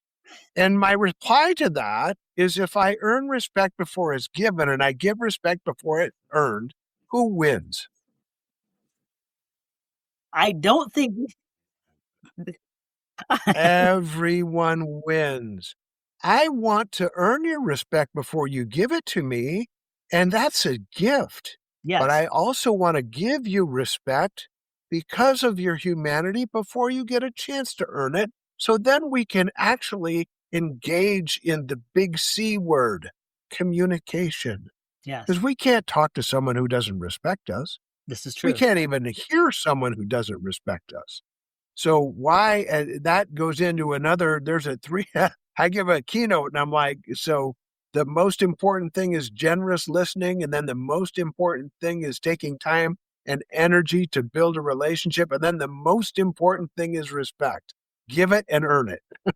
So there's a $10,000 keynote for you. Free of charge. No, I appreciate that. I feel like this interview itself is its entire, keynote in itself, speaking event. So can you give a specific, or name a specific generational conflict that you've had to resolve? Oh, sure. I had two gentlemen who were one generation apart, and one was on the sales side, and he was driven. He was driven towards revenue and volume, and there was just no stopping this dude. He's still a good friend, still love him. And I had a production manager who was so quality and production focused that he was unstoppable. But they were unstoppable with different methods of motivation. Mm-hmm. One wanted perfect product and the other one wanted perfect revenue, and never could they meet. And so I went to them and I'm like, okay, so here's the deal. If you can't get along, this company will fail. Simple as that. If production and sales can't get along and can't speak with one another, the company will fail. And so it's on your problem. It's on your shoulders. It's your job to restore it. And after a week, they were at each other's throat again. So I said, okay, we've got this conference coming up, and I booked a room and a flight for the two of you. You're getting a taxi together. You're driving to the airport together. You're taking the plane, sitting next to one another. I don't care who sits in the middle seat. You're not going first class. And you're sharing a hotel room, but there's two queen beds. And you're going to sit together at the conference. Then you're going to get a taxi home, and then you're going to fly home together. And then you're going to come and you're going to write to me a list of the 10 best things about the other person. Wow. You know what? All of a sudden, they were in a position where they were forced to align with the needs of the company and the needs of the people who were at the company instead of their own selfish desires. Now, their own selfish desires were innately good. But in order to understand one, you first had to empathize a little bit with that other person. Yeah. And you couldn't do that if you couldn't hear them. So what we did is we kind of locked them in a jail cell over a week together so that they would begin the process of speaking. And one became the general manager and one became and after that, after I left that company, the guy who was the sales side left and got a huge bump and raise and a new big promotion. He brought the production manager with him. Yeah. His best friend, his best friend. Yeah. I think sometimes I feel that in a work environment, people aren't allowed to truly just work their differences out. Sometimes it's just, all right, let's just separate them and that's it. Or let's move this one to this location. And then people then don't learn how to work through problems together to overcome that, which is a natural part of life. And that's a component that's missing in society today, that people don't know how to work through their differences. So my question to you is... And that communication level, that communication level is really, really critical, because if I get two people who aren't going to get along, then I take them, like usually I would take them in a private place. I hate conference rooms, so I'll walk outside. And I take them outside and we sit down at a picnic table or something like that. And I say, okay, it's become apparent that the two of you don't like one another. What is it that you don't like about him? Wow, you mean you want me to talk? And if someone's going to bring up the bad stuff, then it opens the door for the other side to bring up the bad stuff. But you know what? that bad stuff, that friction, that conflict has to come to the surface. Yes. So whatever I have to do to bring that up to help them, because I mean, I can solve it or they can solve it. Their solutions will be better than mine. I promise them that. I bet it would. I bet it would. My solutions are always violent, man. I only have the power of the checkbook. Yeah. You either get to work here or you don't get to work here. So let's find a remedy together. Yeah. I love that. So how do you think, that leaders could be more, use more productive measures to resolve the conflict? Because we're talking about, yes, as the leader, founder, you do control the checkbook, but the problem like that can resurface again. So how can we just be more productive, and create a culture where, hey, you guys don't get along, but here's how we can turn this chaos into productivity. Yeah. Well, especially as at founder level businesses, our desire is to follow our nature. And so we're fixers. So we want to throw a wrench around that problem. We want to fix it ourselves. And I think that is the first tendency of most founder-led businesses. Mm-hmm. And so I would encourage people, let's just take a step back and let's get in a room with the people who don't get along and listen. When we listen to them, we're going to find out a deeper root cause that they're going to let on initially. He's just a jerk all the time. Really? What does that look like? And then turn the key and shut up. Yes. And listen. And when we listen, we're going to find that the deeper root cause to the problems might not be. So if you have a production line issue, it might be a bottleneck that is completely unrelated to the two personalities involved. And so now, unless we find, it might be two people up the production line. It might be a piece of paper that's getting in the way of two people getting along. Then you have if you listen, you have an opportunity to actually affect repairs. Yes. So at what point in your career did you realize that power and influence, or authority and influence are not necessarily the same thing? Like, do you have like a specific story or like a nugget for us?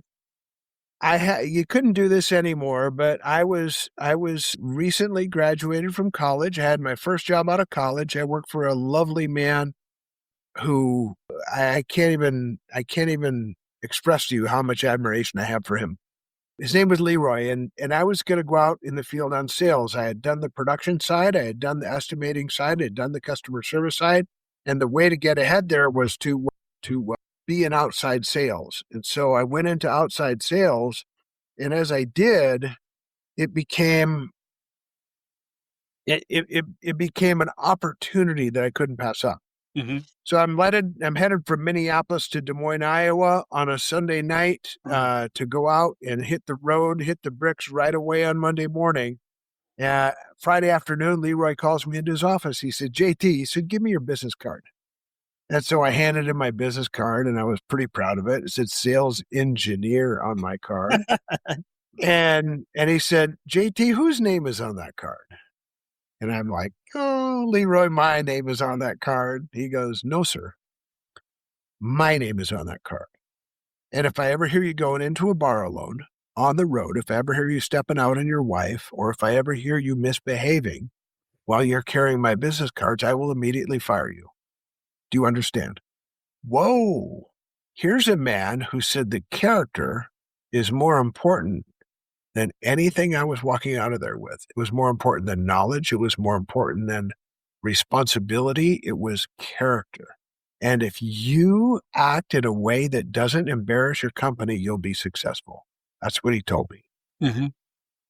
Now, that kind of authority is not really practiced anymore, because we can't say, hey, if you do this or do that. But you know what? I've taken people aside and said, listen, I can see that you're doing the wrong thing. I can see that you're not coming to work drunk, but boy, you're sure hungover. I can see that you're in a struggle. I want to come alongside you, but you've got to choose to make some decisions that will help you and help your family and help my company. And then they know that the secret's out. And there's many different times when leadership and authority merge where you care for people. Mm-hmm. And if you care more about, like I said, when I want people to be safe so their wife doesn't have to experience trauma and tragedy. And when people understand that you love them enough you love them just like they are, but not enough where you want them to stay that way. Yeah, they feel it. They know it. Now, as you said, they feel it, they know it. When looking back, because you were just talking about an instance in the past where someone said your character matters. Now, as a leader, back then, if you looking back, did you picture yourself where you are today? Like, did you ever imagine at the time that, hey, I would be here, merged and have 800 employees, in telecommunications, not a welder, not, but you're in telecom, consultant, all these things. No, in a word, no. I was a kid. I grew up in a family of 8 children, plus 2 more adopted. So there were 10 of us, 12 around the dinner table, 13 if my grandma was there, and she was there often.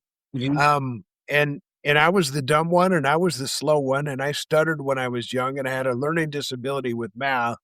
And I never took algebra until I was a freshman in college. Oh. And so I had no concept, no clue. When I started getting people who started building me up, it started pretty young, but then it really accelerated as I got into business, especially with that first guy that I just told you about who gave me that chat. And the farther I went, the more mistakes. What I learned is that mistakes are awesome because that's tuition that you just paid. Mm-hmm. And if you're smart, you don't have to be like book smart, brain smart. You just have to say, that hurt. I don't want to do that again. And if you learn from those mistakes, you have prepaid tuition that you never have to pay again, and it's going to pay dividends. Yes. And so as the kid who was the slowest, who was the dumbest, who got the worst grades, I mean, I got 6 brothers, so I've heard every slam you can have. And they love me, but they're also my brothers, man. That's what we do. They'll be the first ones to defend me and the first ones to punch me. Listen, it gives you strength. There you go. And they they were also very influential in my youth and in my upbringing. When it comes to character, when you're from a small town and you do something wrong, the whole town knows right away. And and if the whole town knows, then your brothers know. And if your brothers know, you're going to pay a price. So we did a lot to not embarrass the family name, but no, I had no clue that there would be a leadership like this in my future. So, and so I'll pivot to the next thing. So 46 years of marriage, right? I think that marriage is its own form of leadership. Personally, that's my personal belief, and right where you have the executive branch and so forth, and you have your kids, and and we can get into that. But what are some takeaways from your marriage, 46 years of marriage, that you were able to then, cross over into business to then have the same longevity that you had in your marriage, have it translate into business as well? So Truth in Advertising is 45 years until April 19th. So whenever you publish, if it's after April 19th, then it'll be 46 years. But at the end of the day, I think one of the most important things that I have come to learn is that it's really important when you step in alongside someone and you make a commitment that says till death do us part. It's not all champagne and roses. It ain't all chocolates and caviar. There's been many times where I am certain that my wife could have, should have, and probably without faith would have walked away from this colossal loser. I have had as many business failures, more business failures than successes. We moved to Denver because a business that Jim tried didn't work out. And then we moved from Denver to Seattle when a business that Jim had and the economy tank started failing. And then he got a great job, and then he started another business with his son that by any measure shouldn't have succeeded. But here again, I have been blessed by someone who has a great deal of confidence in me, not because of who I am, but because I am first and foremost the protector of my wife and my family. Yes. And in terms of marriage, we have very distinct roles. My wife is infinitely smarter than I am. And I mean that and it's not in it's not in a generous way. It's just the fact she's so smart, and she homeschooled 5 children to be 5 incredibly independent and competent individuals in their own right. And she did so by keeping the books at her office for the first decade. And I mean, building a house and building another house and building our shop, et cetera, et cetera. But through all of this, her faith in me, expressed as confidence, was such an invaluable thing. And I just couldn't have done any of this without her. So in a true spirit of partnership, 15 years ago, she was in a snowmobile wreck and she suffered a stroke. And I'm doing a whole bunch of keynotes in the healthcare industry right now because of this. I describe what it feels like in healthcare when you're the husband of a victim. And she suffered a very traumatic facial trauma and stroke.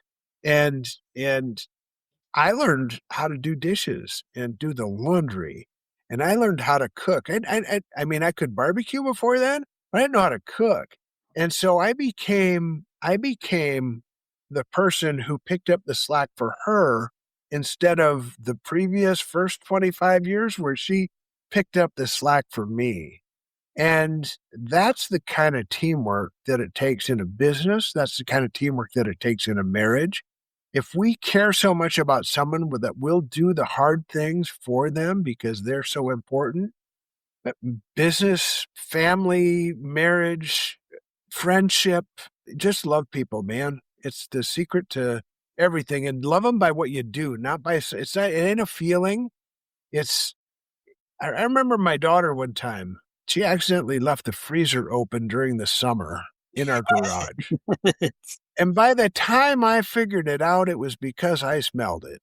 And she'll never make that mistake again. And it's not because she got a spanking. It's not because she got, disciplined. It's because she got to watch her dad clean up this horrible mess and not complain about it. And I never have to worry about freezers being left open again. There's the bonus. Yeah. At this stage in life, you've worn many hats. You're still wearing many hats. You're, father, husband, grandfather, entrepreneur, and all those things. So in this great grandpa in July, saying, this is a scoop for you. Yeah. I'm going to be a great grandpa this July. Well, congratulations in advance, Jim. Now, what is legacy for you at this point? Now that is wow. I think that this is your legacy, especially now it's great. There's great attached to Jim, not just grand, but great.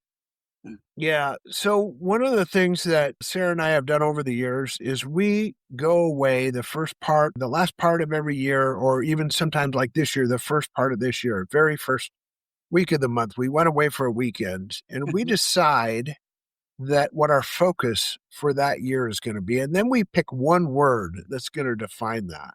And that has really been a guiding principle for us for, I guess, a couple of decades, because it helps us stay centered and focused on what we want to do. As you get older, you get more options, and options are really cool, but you don't want to spend your time on foolish options either, because there's so little time left when you're when you're my age, you want to make the most of it, man. And when people tell me, Jim, hey, just go retire and sit back and play golf or go fishing or go hunting or what, do what you want. I'm like, I am doing what I want. And so the word for this year is impact.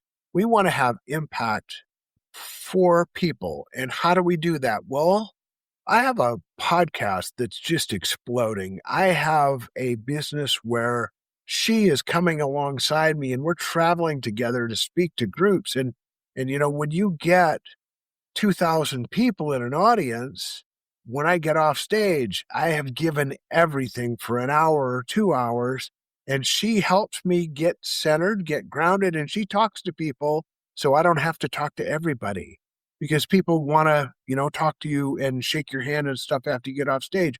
So with the books, what we're doing is we're creating methodologies where we can impact more people, and we can impact them for the right reason.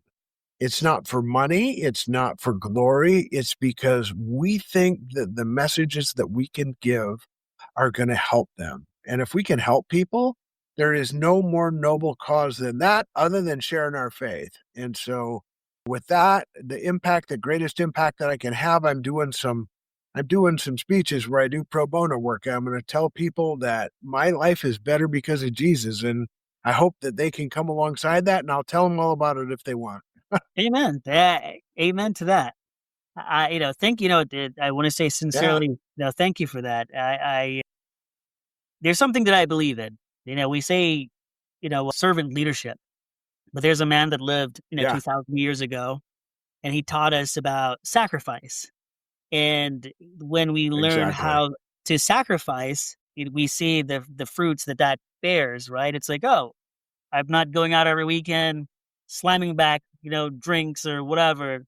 And as a result, maybe that's why I'm living a healthier life. It's sacrifice. You sacrifice certain things so you can have something better at the end. And, thank you truly for sharing that. There's one last question I want to ask you before I forget. And I think that, with families, and I said this in the beginning, but there's kind of like a mirror of healthy family, healthy workplace. If you're the founder, CEO, or what have you, and if you can mirror the healthy family structure that you have at home with the healthy corporate structure that you have, then you can have success on both fronts. Is that something that you've witnessed to be the case?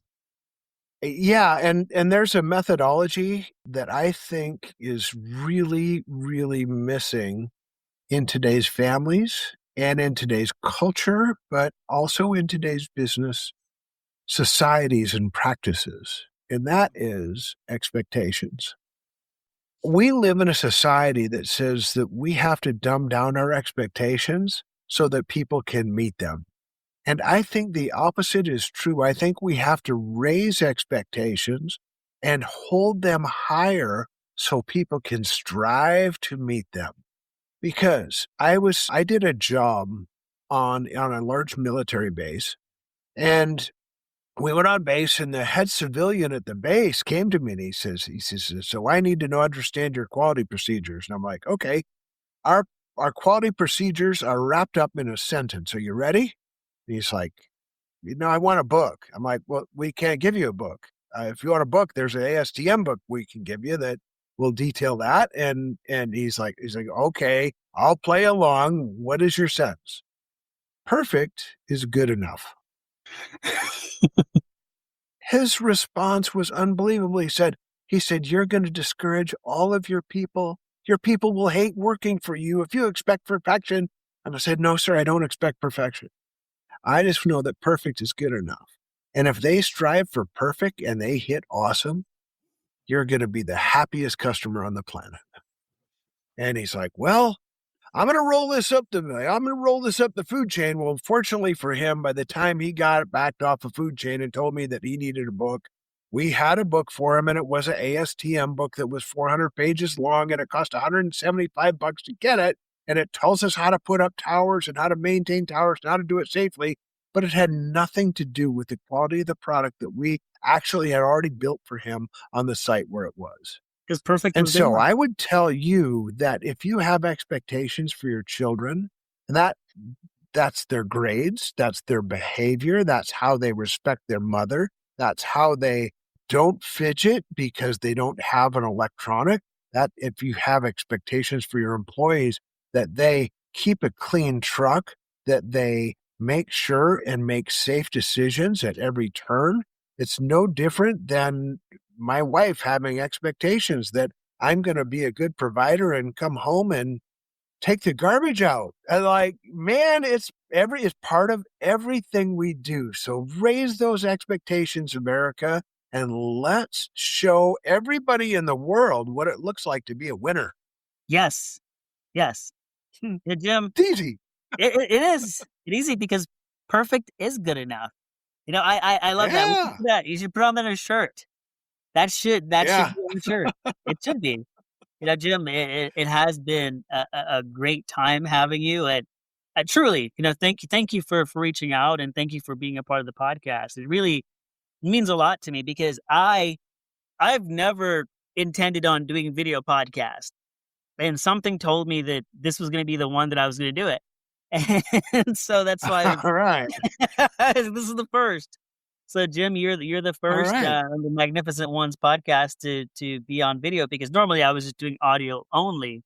So, thank you sincerely for being a part of that.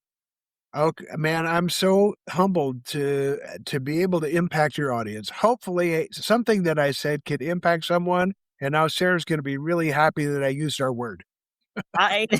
Well, tell her thank you as well, and thank you. Thank you All right, both. will do. Just give me one moment here. Leadership is not defined by titles. It is defined by the cultures we create and the people who continue building those cultures long after we are gone.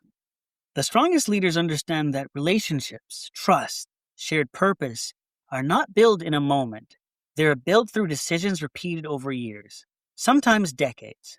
Jim Tracy, thank you for joining us today on the Magnificent Ones.